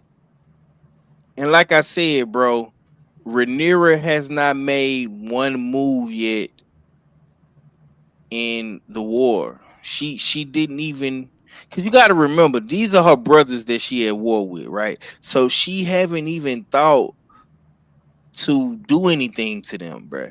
This had nothing to do with Rhaenyra, bro. And I hate to sound like I'm steady taking up for her, but it's the truth. You know what I'm saying? The lady was grieving with her motherfucking dragon at the edge of Driftmark when she found her fucking son's remains. Yo. And you know what I'm saying? This was Daemon trying to get back at Aemon. You know what I'm saying? Aemon made a mistake, and once again, bro, this war really started off of Aemon making a simple mistake of jousting with his cousin. But bro, y'all not kids no more. You know what I'm saying? Y'all fucking, well, Aemon, you older than him, but y'all playing with motherfucking dragons, my nigga. You know what I'm saying? And like you said, bro, Luke Dragon fucking blew fire at Vago, and once he did that shit, nigga, Vago a motherfucking OG. Okay, bitch, you want to blow fire? I got you. You know what I'm saying? And it was, bro. That's how I started. You know what I'm saying? So shit, Damon being the nigga he is, he like, okay, You gonna kill my stepson? All right, I'm nigga. We gonna come kill you. And fucking Rhaenyra and Princess Rhaenys, they giving this look at Damon like, was this you? And Princess Rhaenys, I already knew what it was because Damon was already trying to go to King's Landing anyway. You know what I'm saying? So she knew what it was, and Rhaenyra picked up on it in the council meeting. You know what I'm saying? Damon ain't saying shit. Like he just and that's hey, bro, salute to Damon be playing. He be playing that shit off like he don't be doing shit, bro. And he always got his hand up in some shit. That's why Viserys stayed mad at him. Cause he was always had his hand in some shit, man. You know, cause Viserys is kind of like laid back, chill, bro. He kind of they label him as weak, but he was Viserys the peaceful king. You know what I'm saying? He wasn't really about the fighting and the wars, and you know what I'm saying. He wanted everybody to get along, and you know what I'm saying. Like he wasn't on that, bro. But Damon was with the smoke. You know what I'm saying? And Yeah, um with the smoke, nigga. Well, the first yeah, episode we saw Damon was with the smoke when he assembled the city watch, nigga. You know what I mean? yeah. First episode, he had the city watch cutting off niggas' balls and shit. You know what I mean? Cutting off heads, so much heads they had to wagging that shit out, nigga. Right. So they Rhaenyra and Damon have a conversation, man, and it was a very, very heated, fucked up conversation. But um, I like that, and this is why Damon is my favorite character on the show because he um he displayed a lot of poise. Because Rhaenyra was really like trying to handle him, bro, but he had to let her know, like, look, motherfucker, that's really my motherfucking throne. Viserys only gave you that shit because he didn't want me to have it, type shit. You know what I'm saying? And she was like, no, he did that because he didn't trust you, and like, like, and see, this is where Rhaenyra pissed me off because she making it seem like she don't need Damon, but you was the main, like, when everybody, you know what I'm saying, turned they back on you, Allison, and all the motherfuckers in King's Landing. You running the Damon talking about marry me, uncle, marry me, and all that old bullshit. Like now you want to sit on your high horse and act like you don't need this nigga, but let's just be real. If you don't, The nigga put dirt on her name, dog. What you mean, dog? man, that Dirt nigga on he her went. name. And in hindsight, nigga, now that I think about it, he did some real hoe ass shit, nigga. Okay, cook on it. He did some real hoe ass shit, dog, because uh, earlier, I think it was episode 1, season 2, he talking to Rhaenys. Remember you Rhaenys, he wanted Rhaenys to come fly with him back to King's Landing, go look for the motherfucker. And Rhaenys was like, bitch, I'm tired. You know what I mean? I didn't spun around the gullet holding down shit the whole day. You know what I mean? Fuck out of here with that shit, nigga. You know what I mean? You can't tell me what to do. You know what I mean? But Damon was smart and brought up the fact that, bitch, if you would have killed them motherfuckers when you flew that dragon out of the dragon pit. Remember, she broke up out of the dragon pit in season 1. She had the chance to like take out all the Team Green, Allison, Aegon, all the motherfuckers. You know what I mean? Mm-hmm. It was that close, but she didn't do it. You know what I mean? He brought that up. You know what I mean? He said, "Yeah, all this shit could have been squashed if y'all would if you would have did the job." You know what I mean? And that's when she walked away. And talked, you know what I mean? Like, yeah, I had enough of your lip, nigga. You know what I mean? But thinking Yeah. about that, it's like, Damon, why don't you do that? Why don't you do the same thing, bro? Because if we remember accurately, my nigga, in motherfucking season 1, this nigga had the he had the backdrop and all the little lanes and tunnels and secret passages of the Red Keep? How did he sneak out Rhaenyra in the first place? Sneak him out, sneak her out to all the brothels and to flea bottom and shit, drinking and shit. So that's one time. You know what I mean? The second time he back there sneaking behind the scenes, listening to the council meeting where Otto was talking shit about him. He knew all them back little tunnels. That nigga could have went in there himself and got the job done, but he didn't, dog. Did some whole ass shit and dropped a little itty bitty bag on motherfucking You just ain't gonna get over that, bro. You ain't gonna get over it. I told you, bro, it's fucked up in King's Landing, man. You know what that little bitty bag could get you in King's Landing, nigga? Shit, you probably could eat for a year off that little bag. You know what I'm saying? So shit. Look, man. My thing is this. Rhaenyra. We fuck with you, but you acting too much like your daddy. You know what I'm saying? You married to a real Targaryen gangster. Damien ain't with this. He ain't with the fuck shit, man. See what I'm saying? You knew what you was getting yourself into when you married this motherfucker. Both of y'all have something in common, right? Y'all both got fucked over for the Iron Throne, right?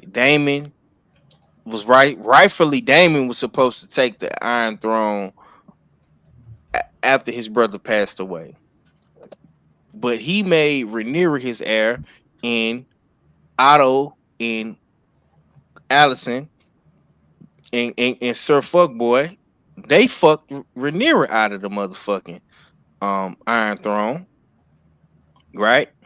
So y'all have something in common, but Damon, he shares a lot more vengeance he has a lot more vengeance towards them green motherfuckers versus Rhaenyra. Like, they killed your son. Vanguard killed your son. Aemon killed your son. You know what I'm saying? So you should have wanted to kill that motherfucker just as much as Damon did. And now you trying to son Damon, and Damon had to let your motherfucking ass know, bitch, I'm the one that stood by you, and I literally put you on the motherfucking throne. You know what I'm saying? Like, I gave you that shit. I ain't make no fuss about it. You know what I'm saying? When Viserys made you the heir, I'm the one that walked you up there. I wasn't no hater about the shit. I played my position. Goddamn me. You supposed to be the queen? Okay, shit. I'm gonna go give me a Valerian girl. You know what I'm saying? And we gonna do our goddamn thing. Do you? Now when Baylor, you know what I'm saying? When Baylor and them was born and you know, Lady Lanier was trying to have the second baby, a couple more babies, and she couldn't have the baby. You know what I'm saying? That's when you saw your opportunity to try to fucking get Damon on your side, because you knew these motherfuckers was finna fuck you over. So I didn't like that. I didn't like that shit from Rhaenyra. She kind of low key pissed me off in episode 2. I'm not gonna lie, bro. And we see motherfucking Damon walk out. He all pissed off, and this is why I fuck with Damon, cause that nigga he never is off point, bro. He always on point. He always understand the assignment, bro. Even with Rhaenyra saying that fucked up shit she said to him, trying to son him and shit, and make it seem like he wasn't gonna be a good king, and he couldn't be trusted in all of those dumbass shit. The nigga still, bro. You know, I didn't like the fact that he passed up Baylor when Baylor's tried to talk to him, but he was pissed off. You know what I'm saying? He was in his feelings by what Rhaenyra said to him. You know what I'm saying? So the motherfucker, and this was probably one of the best scenes to me. He jumps on Caraxes, and motherfucking he takes off from Dragonstone. We don't they didn't show us what Damon was headed. But it looked like I'm me myself personally. I'm thinking he going to Harrenhal Yeah, because he won Aaron Hall. yeah he obsessed with Harrenhal and Aemon obsessed with Harrenhal, and I think that's where they gonna had a big battle at somewhere around up in there. Yeah, what was your take on all that, man? With the shit with Damon and Rhaenyra and you know what I'm saying, him going to Harrenhal, how pissed off and shit. I mean, yeah, that was some good dialogue. It really took it back to what's been building up in for, through all the seasons. You know what I mean? Through the beginning of episode, season one, episode one, or was since Rhaenyra was named the heir. You know what I mean, this tension has been going on. Um, Damon remembers stealing the egg. You know what I mean, from in season one for his so-called heir when he was up there with Lady Massaria in Dragonstone. You know what I mean? They've been going back and forth with it for the longest time, and it came to a head in this episode where Rhaenyra felt that Damon just went a little bit too far.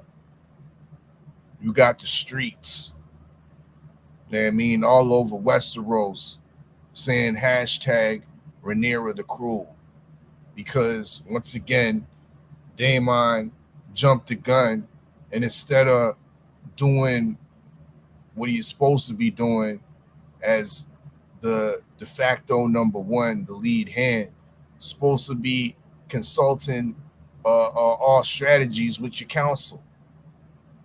He didn't do that, bro. He played the side move, you know what I mean, and he played it cheaply.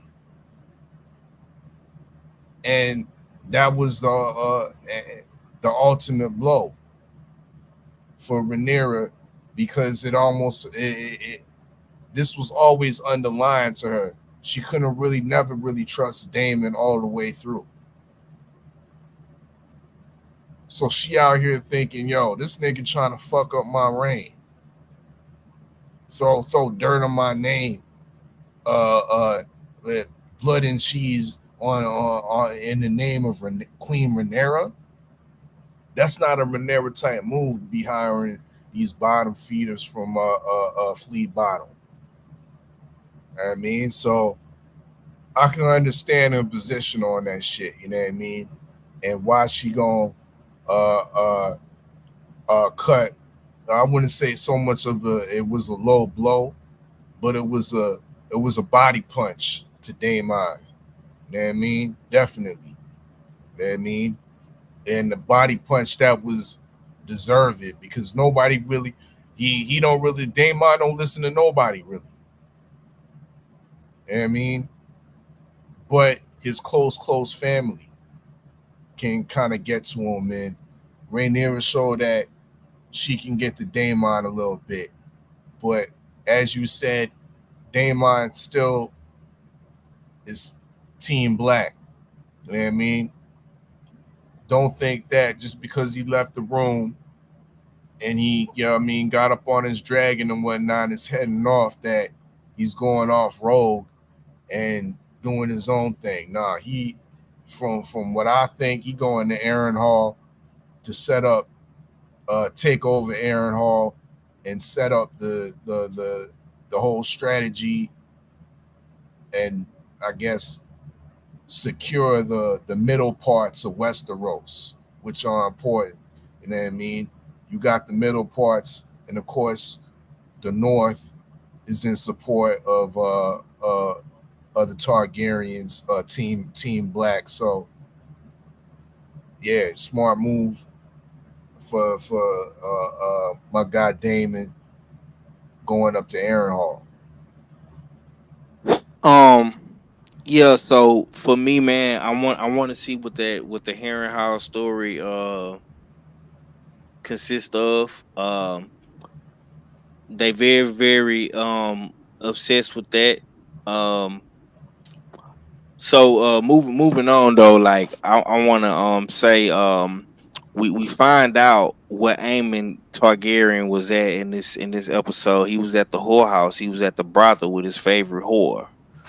And it looked like Eamon got a thing for big girls, BBWs. I mean, he got him a nice little BBW. Ain't nothing wrong with a BBW. You know what I'm saying? Um, so he had a good reason not to be in the bed. And I kind of found when I found out he was, with his favorite whore, or whatever you want to call her, mistress, whatever she want to be. I said, damn, bro, this motherfucker is like he like his motherfucking he really like his uncle for real. You know what I'm saying? Cause I kind of thought Eamon was like, a little bit more, I wouldn't say a square, but he kind of more to himself, man. But nah, man, Eamon be out there, you know what I'm saying, amongst the people. Um, and I'ma just be real, bruh. Aemon should have been the king, not Aemon, not Aegon, bruh. Aemon should have been the king, not Aegon, bruh. He's a better, more calculated person. Uh, he definitely can fight better than Aegon. You know what I'm saying? And the motherfucker got Vagar, bro. Like he got the biggest dragon um in Westeros, man. Like if you take off Aegon, man, you really take off the entire team team green. Cause I think he they most biggest threat for real. And I think when they really piss Aegon Aemon off, or he find out or get word that Damon is in Harrenhal or headed to Harrenhal, you gonna see another side of him. Um, because he's kind of like the green version of Damon, but I think he a little bit more think he a little bit more darker than Damon. I'm not gonna lie. Um, because once again, he having to deal with his brother being king, and he feels like he feel like he could be he's the more suitable king. You know what I'm saying? Because Aegon really like come on, bro. Aegon was motherfucking drinking when his son got killed. You know what I'm saying? Like your priorities is fucked up, man. What did you have to say about Aemon, man? Like finding out that he was at the whorehouse when his uncle tried to have him killed, man. So Jaceres had to be the casualty in that. Amen showing some realness to him, in a sense. I do agree with you. He would be the better. He would be a better king than Aegon. You gotta remember, Aegon didn't never want to be the king. Mm-hmm. In season one, the nigga was trying to give it to his brother. He's like, "Yo, send me over the motherfucking Essos, nigga, on a boat. You can have this shit." And Aemon wouldn't do it.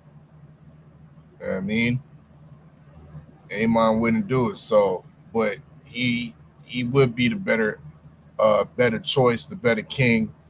He wanted the duty, but it just doesn't boil down to that. Um, at this juncture, um, him being in the brothel showed me that he has some mommy issues. Most definitely. Because he was in there just trying to be caressed by the mistress that broke him in. You gotta remember that was the same mistress or the same hoe that was that Aegon introduced him to in the early one when he was a young boy. You know what I mean? Mm. She the same one. That's why he's so comfortable with her. You know what I mean? He's so comfortable with her. And when he was up in there too, he was like, she wanted, you know what I mean, go at it. And he's like, nah, here. That nigga just wanted to lay up and be caressed and think about, because he worried, dog. Mm-hmm. He worried. He saw that shit. He saw when he went up in his room and saw the motherfucking pieces that he was using to strategize with Christian Cole earlier, that the the last night. He saw that shit on the floor because that Mm-hmm. motherfucking blood was in there. You know what I mean, taking all the gold coins and shit, or all the silver pieces and whatnot, and knocks them over. Yup. So Yup. that's how you figured out. Oh shit, them motherfuckers was coming for me. Mm-hmm. And You got lucky. he laying down there being caressed, my nigga, because he shit in his pants, bro. Really and truly, I don't think he ain't as dark as Damon, dog. He don't got the bodies Damon got. I mean, Mm. this little nigga only got. I mean, he got Jace. I mean, little Luke by accident. That was Accident. That's all he got, bro. God damn. Aegon is more the sicko, but he more like a Joffrey type of sicko. Know what I mean? But Yeah. I don't think this nigga is as dark as Damon, but he Damon Jr. For sure. He wanna be like Damon. Damon is his role model. You know what I mean? And he halfway flattered, you know what I mean, that he gonna have to face Damon. Cause he wants to, he Mm. does this little nigga right here want to show and prove. Hey, bro, you might be on to something with that. I might be looking at. I might be giving Eamon too much credit for killing little Luke, man, on that little bitty ass dragon with Vagar. You know what I'm saying? In the motherfucking and that's another thing too, man. Y'all, you better be lucky y'all was in Storm's End. You know what I'm saying? Because if you would have been anywhere else, you know what I'm saying, Luke would have smoked your motherfucking ass on slow ass Vagar. You know what I'm saying? Let me remember, let's not forget, my nigga, the Yeah. bodies that Damon got, bro. He went. Remember, you nigga was at the Stepstones with the sneeze with the sea snake. Single handedly took out the crab feeder, my nigga. Facts. Dodged all the motherfucking arrows somehow, some way, my nigga. You know what I mean? Like, yo, Amon got a serious counterpart. You know what I mean? To go up against. Nah, facts, bro. Um, I'm not gonna lie, like I, I, I think Eamon is going. The reason why I say that, bruh, I think this nigga he gonna knock off some motherfuckers this season. Don't get it fucked up. Somebody he gonna get somebody. Him and Vagar, nigga, they gonna cause some damage to somebody. I'm just throwing out an early prediction. I love talking about these predictions and shit when I recap the show. I think Eamon is gonna kill somebody. Think he gonna catch him another body, bro. I don't know who. He might get Baylor. Uh, he might get Jace. You know, he gonna fuck somebody over. Trust me, you. I think he gonna get somebody, bro. Before Damon get his ass. And honestly, nigga, I think he gonna give Damon a run for his money too. You know what I'm saying? Man, listen, man, he got Vagar, bro. Vagar is a bad motherfucker. Um, big, a little bigger, slower, but that man, when that motherfucker gets you, shit, it's a wrap. You know what I'm saying? But another thing I had also wanted to talk about in the show before we get up out of here, bro.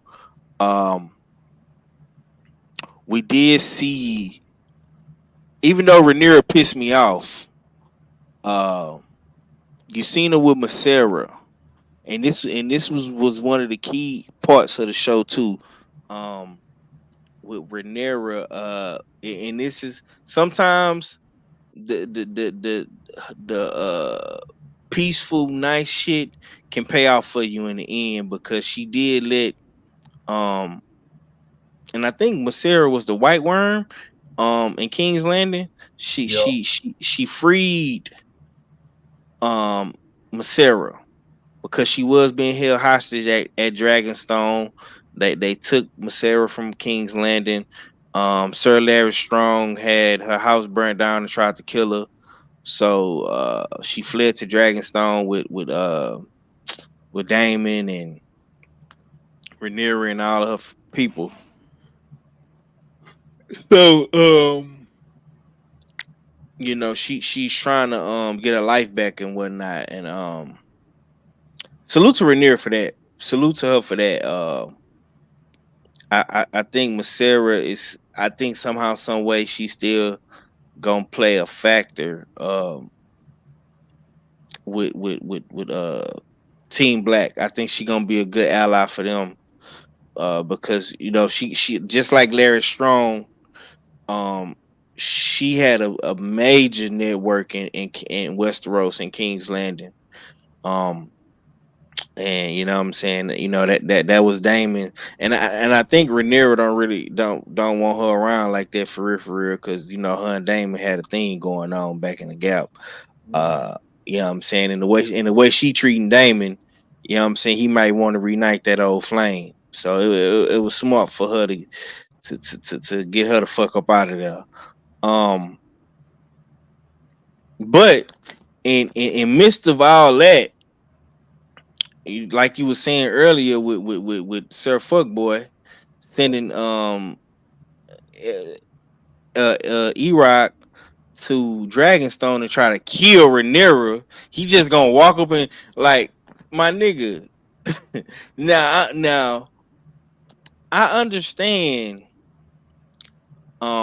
It was kind of smart, but at the same time, it was stupid and arrogant of this dude to send one man to Dragonstone to take down Queen Rhaenyra, bruh. Um, even though you have an identical twin, and people really can't tell y'all apart except for y'all two. Um, we see that Christian Cole is not only manipulating um Queen Allison with the pipe. He's manipulating Aegon now, bro. And he got Aegon to fire your man's Otto Hightower, man. And when I say Otto Hightower let Aegon have it, bruh, because Otto Hightower did all that work to goddamn sway the people for Aegon to go right back and fuck it up and kill all of the rat catchers. Um, now, how do you feel about all this shit, bro? I know I said a lot, you know what I'm saying, but how do you feel about your man's Otto Hightower, like basically telling Aegon by himself, like nigga, I'm really the one that made you king for real, nigga. You really don't know, nigga. Like, I motherfucking had to rob, scheme, motherfucking backdoor Damon and Rhaenyra just to get your bitch ass on this throne, nigga. And you doing all this dumb ass shit. Like how did you feel about your boy, man?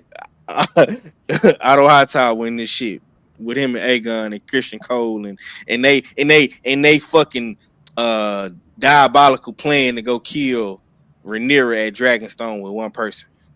This was the best part, absolutely the best part of the episode for me. Otto's rant, because Otto kept it 100% trill the whole rant. You know what I mean? The whole motherfucking rant, he kept it trill. He even surprised me with some of the words he was using. I couldn't believe my ears when I heard Otto said Aegon was trifling. He did call him trifling, bro. Called him trifling, bro. Mm-hmm. Like Otto went off because it's like all that his plan of making the grandbaby's death look bad on Rhaenyra was all through the shit when old boy decided to hang all the rat catchers in the city. Mm-hmm. Instead of taking, once again, Otto gave some solid advice to Aegon. He said, make sure you get the information from these motherfuckers. And we see in the first stanza of the episode, when Cheese was getting interrogated, he gave up motherfucking information quick. Why couldn't you round up all the rat catchers up?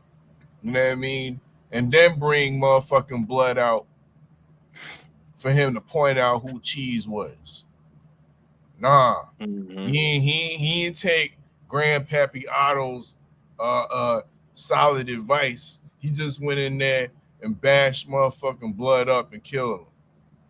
Yeah. He got it back in blood, but he didn't get no information, the right information. Mm-hmm. And they said, fuck it. You know what I mean? One of these motherfuckers is gonna be the guilty one. Rounded up all the rat catchers with probably like 15 of them, and hung them up in the streets of King's Landing for the small folk all to see. You know what I mean? My guy Otto was living. Like, what the fuck is you doing, my nigga? Is you stupid? You know what I mean? Your daddy is turning over in his grave right now. Your daddy knew about you. Knew you was a motherfucking imbecile. You know what I mean? And that's when he had to keep it trill with him. Like, yo, Aegon talking about my daddy made me king. This and that. Man, like, Otto's like, nah, nigga. I'm the nigga that made you king. I'm the nigga that pimped out the daughter to make you, my nigga. Cause all this propaganda, scheming, upserting to get you on the throne. You know what I mean? Then the look he gave Aegon when he told, because Aegon's like, he dropped some bars. He's like, yo, you all about spilling ink. I'm about spilling blood. Bars. I'm about spilling blood. And matter of fact, my nigga Christian Cole, he about spilling blood too. Guess what he's doing? He got Sir Auric to go up in Dragonstone to kill motherfucking Queen Rhaenyra. Just like that. Otto's like, what? I'm fucking tripping. Man. Then that was so bad. Otto had to go back and think about King Viserys. Like, man, I wish you was here right now. I wish I was serving you. I wish you was like I was your number one to you right now, because these motherfuckers done lost their mind. Every last one of y'all done fucking lost your mind. You know what I mean? So boy, so Otto, my guy Otto thought he could just walk away. You know what I mean? Aegon's like, nah, give me your hand, nigga. Take your hand off, nigga.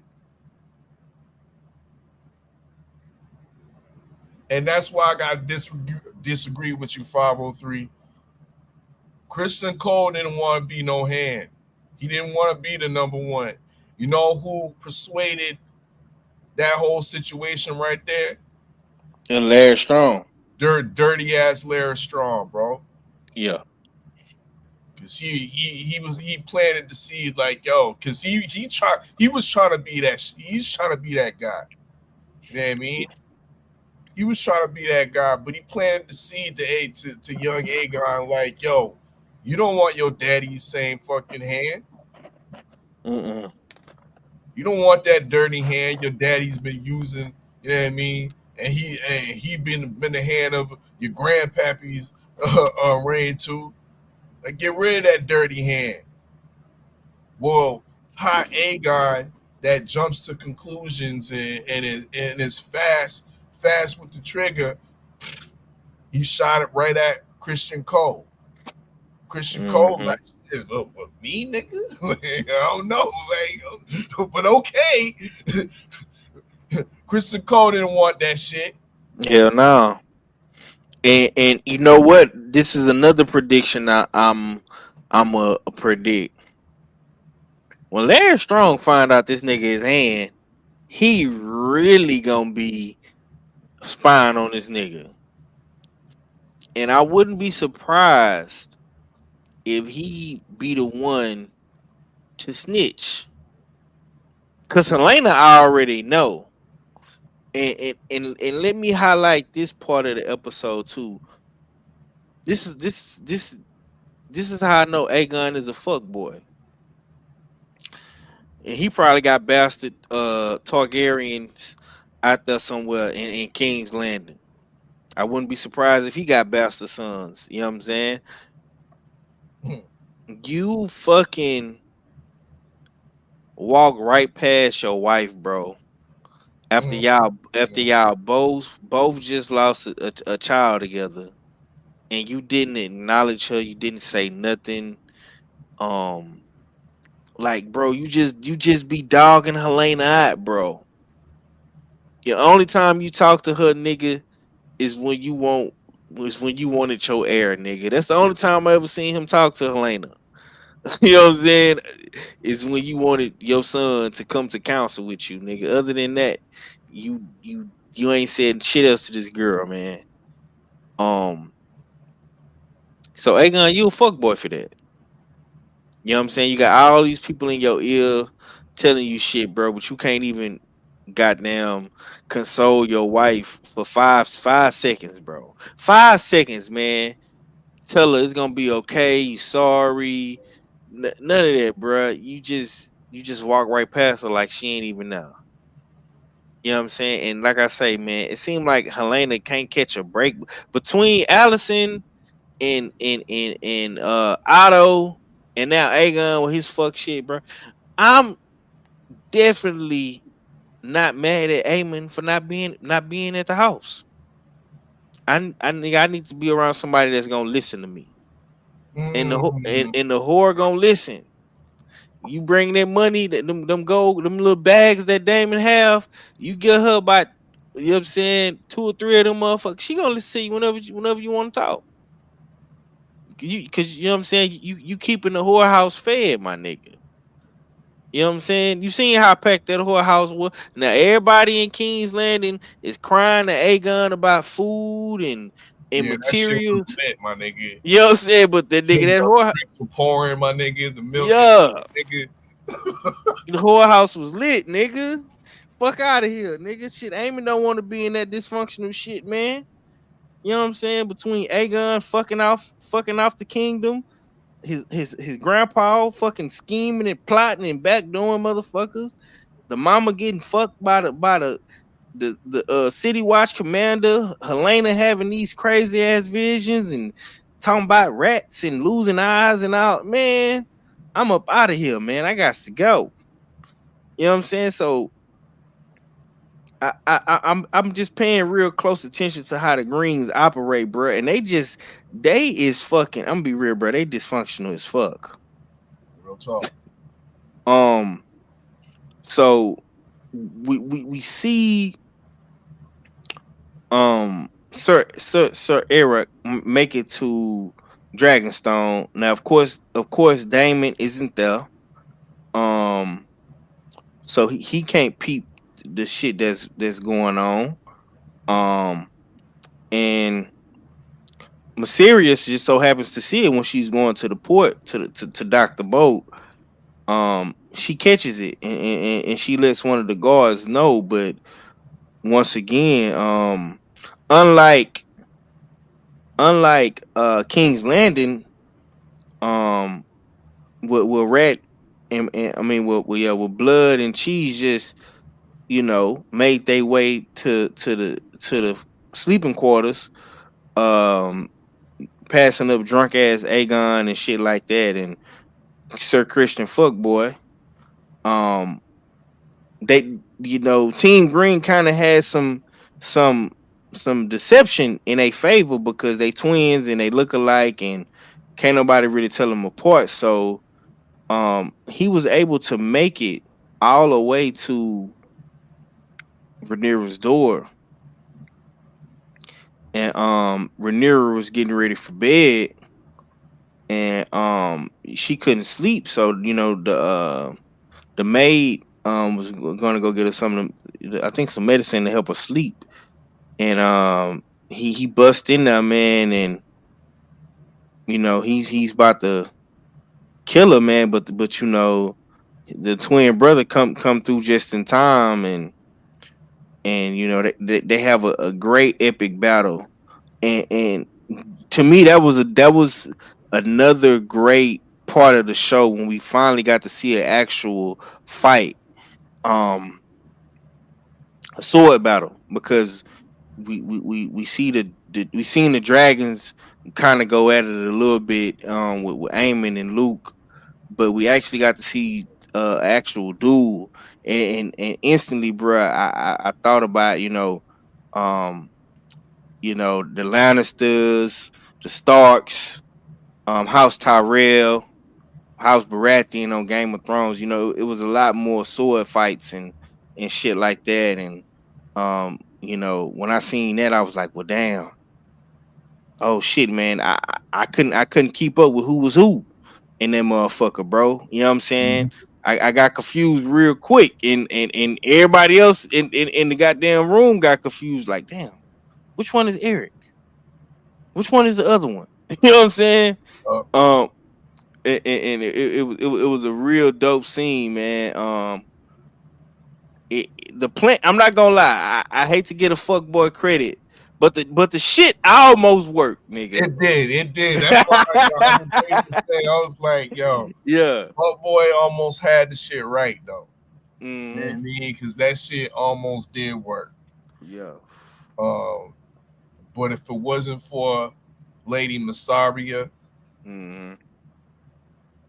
recognizing, because she's a master of whisperers in her own right on the Right. on the Laris level.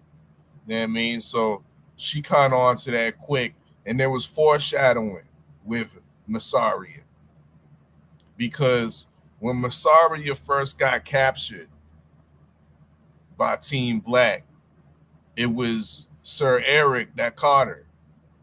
You know what I mean? And caught her as a stowaway on the ship, and she talking about, she said to him uh something about last time they was two of you, right? So of course his twin is over there with Team Green. Right.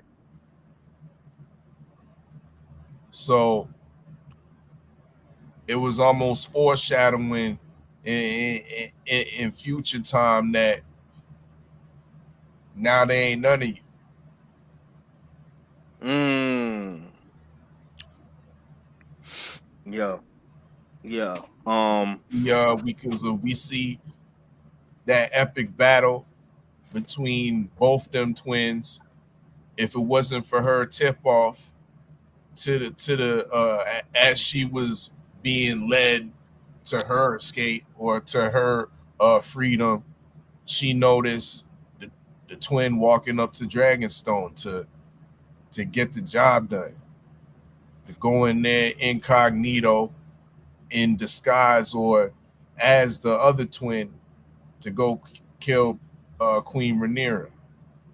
Right. So And it was him. So that's how we kind of know because they didn't really show her tip off nobody. But that's the reason why the twin was like, "Yo, I'm feeling kind of edgy."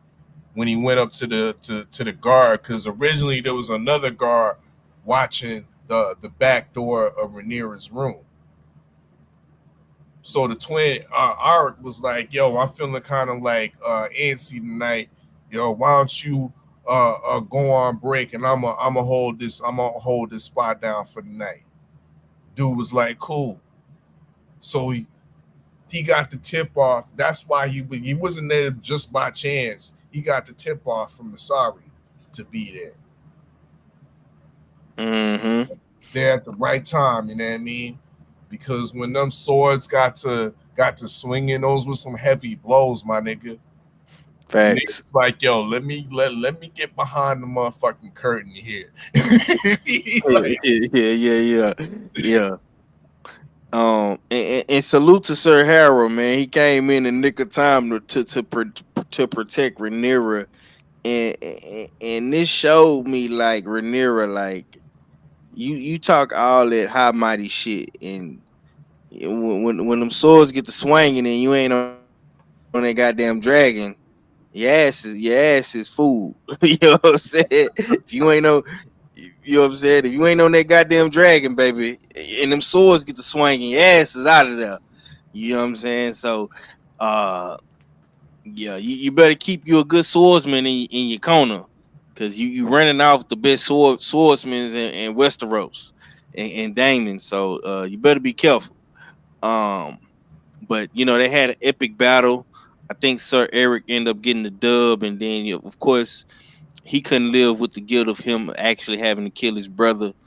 Um, and you could tell he missed his brother. It took an effect on him, them being on opposite sides, and he took his life in battle um to be with his brother again.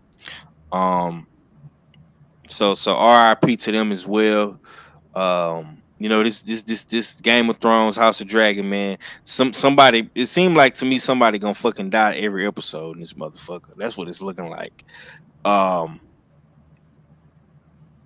and of course, man, the episode ends with Sir Christian Cole and Queen Allison. Um, after they did all their little fake grieving and um you know what I'm saying? All of the shit went on throughout that day with the funeral and Allison having to deal with that and Christian Cole having to deal with the fact that he the reason why this innocent baby got killed on his watch. Um Shit. They end up fucking again. And it seemed like this nigga ain't learned his lesson, bro. Now you and this is why he's still a fuck boy. Because even after all of that, bro, that y'all went through, from y'all losing the heir is gone. So Aegon don't have nobody to get a throne to unless he gonna give it to his daughter or his brother or something like that. He has nobody to get a throne to. So this man just lost his heir, bro. And you go right back the very next day. I'm talking about the very next day. you go and do the same shit that got you in the situation that you in right now. You can't make this shit up, bro. Um, so on that note, man, give me your closing thoughts on the end of the episode. How you feel about episode 3? What's your take on episode 3 before we get up out of here, bro? Um, yeah, they ended it off with finalizing that this is going to continue between Allison and Sir Colpole, then Sir Christian Fuckboy. Um, Earlier on, Allison was Right. trying to confess this. So, yo, once again, Otto was the star of this episode, talking about, yo, I will not hear of it. Like, bitch, I ain't trying to hear that shit. Like, yo, yeah, me keep that to yourself. I already low key know what's going on. I don't want to hear it from your mouth, bitch. I mean, do your job. I mean, do your motherfucking job. But yeah, it's gonna be interesting in episode 3.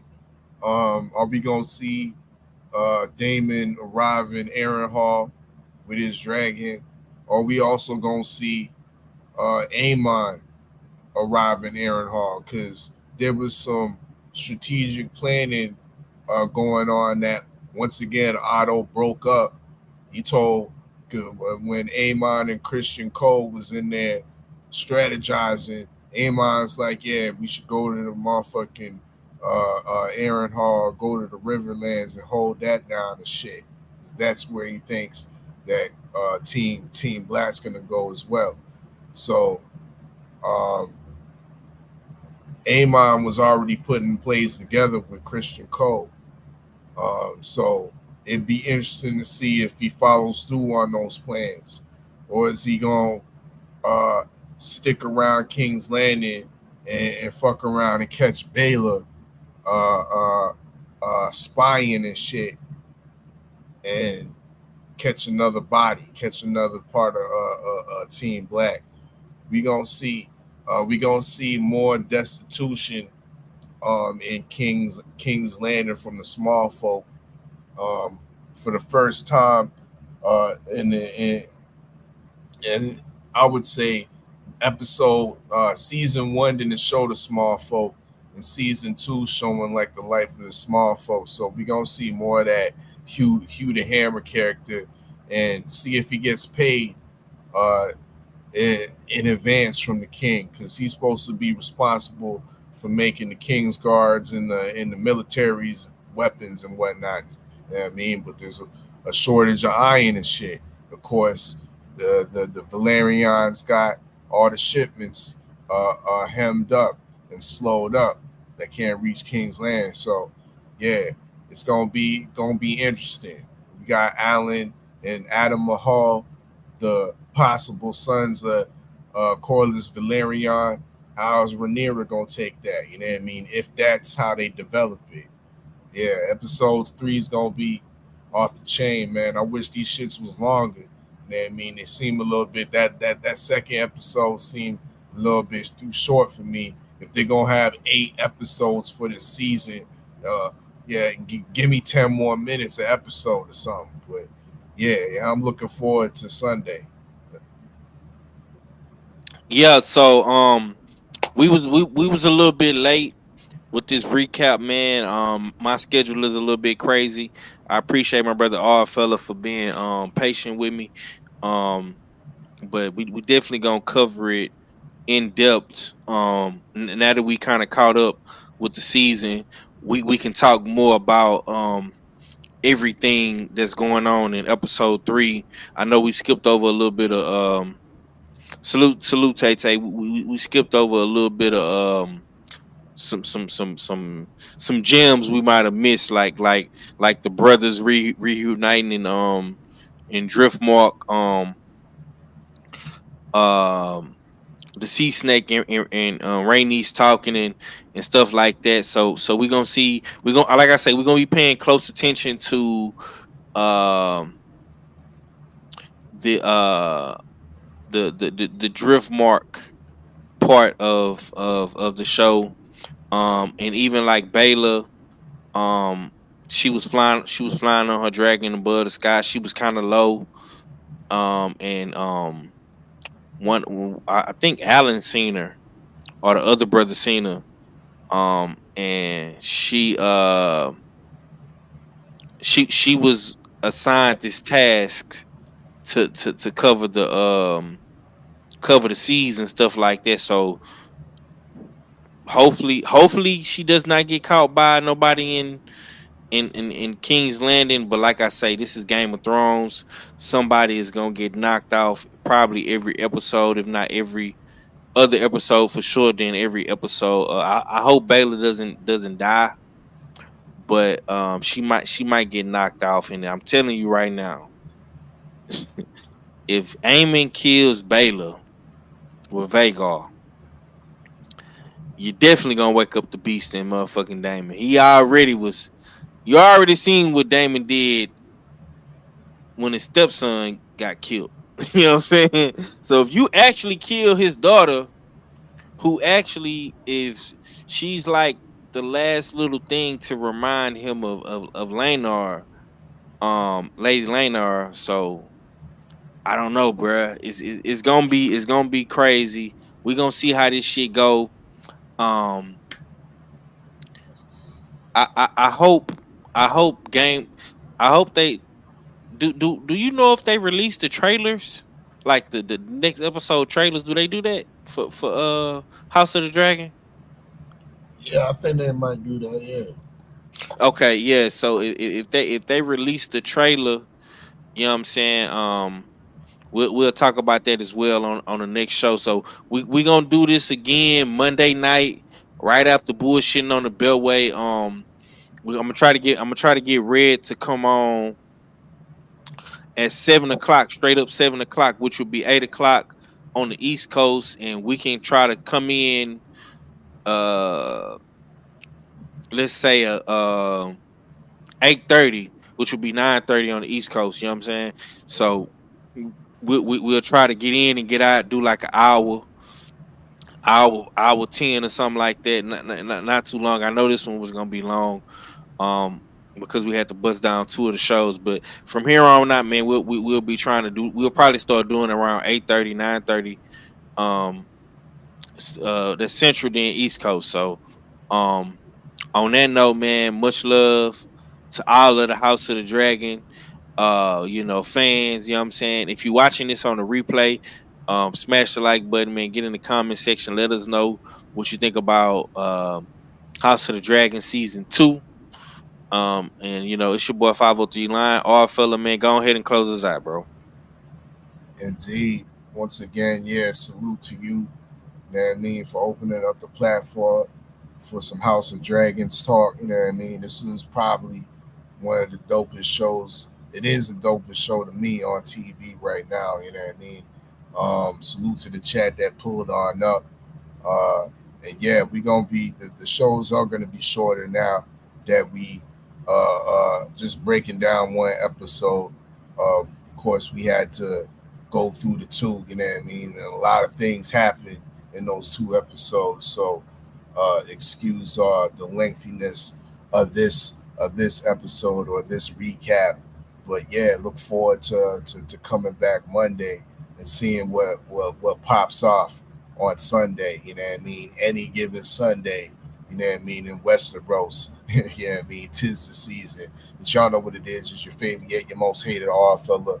Salute to the usual suspect 6. And I'm Gizon. Yes, sir. We up out of here. Peace.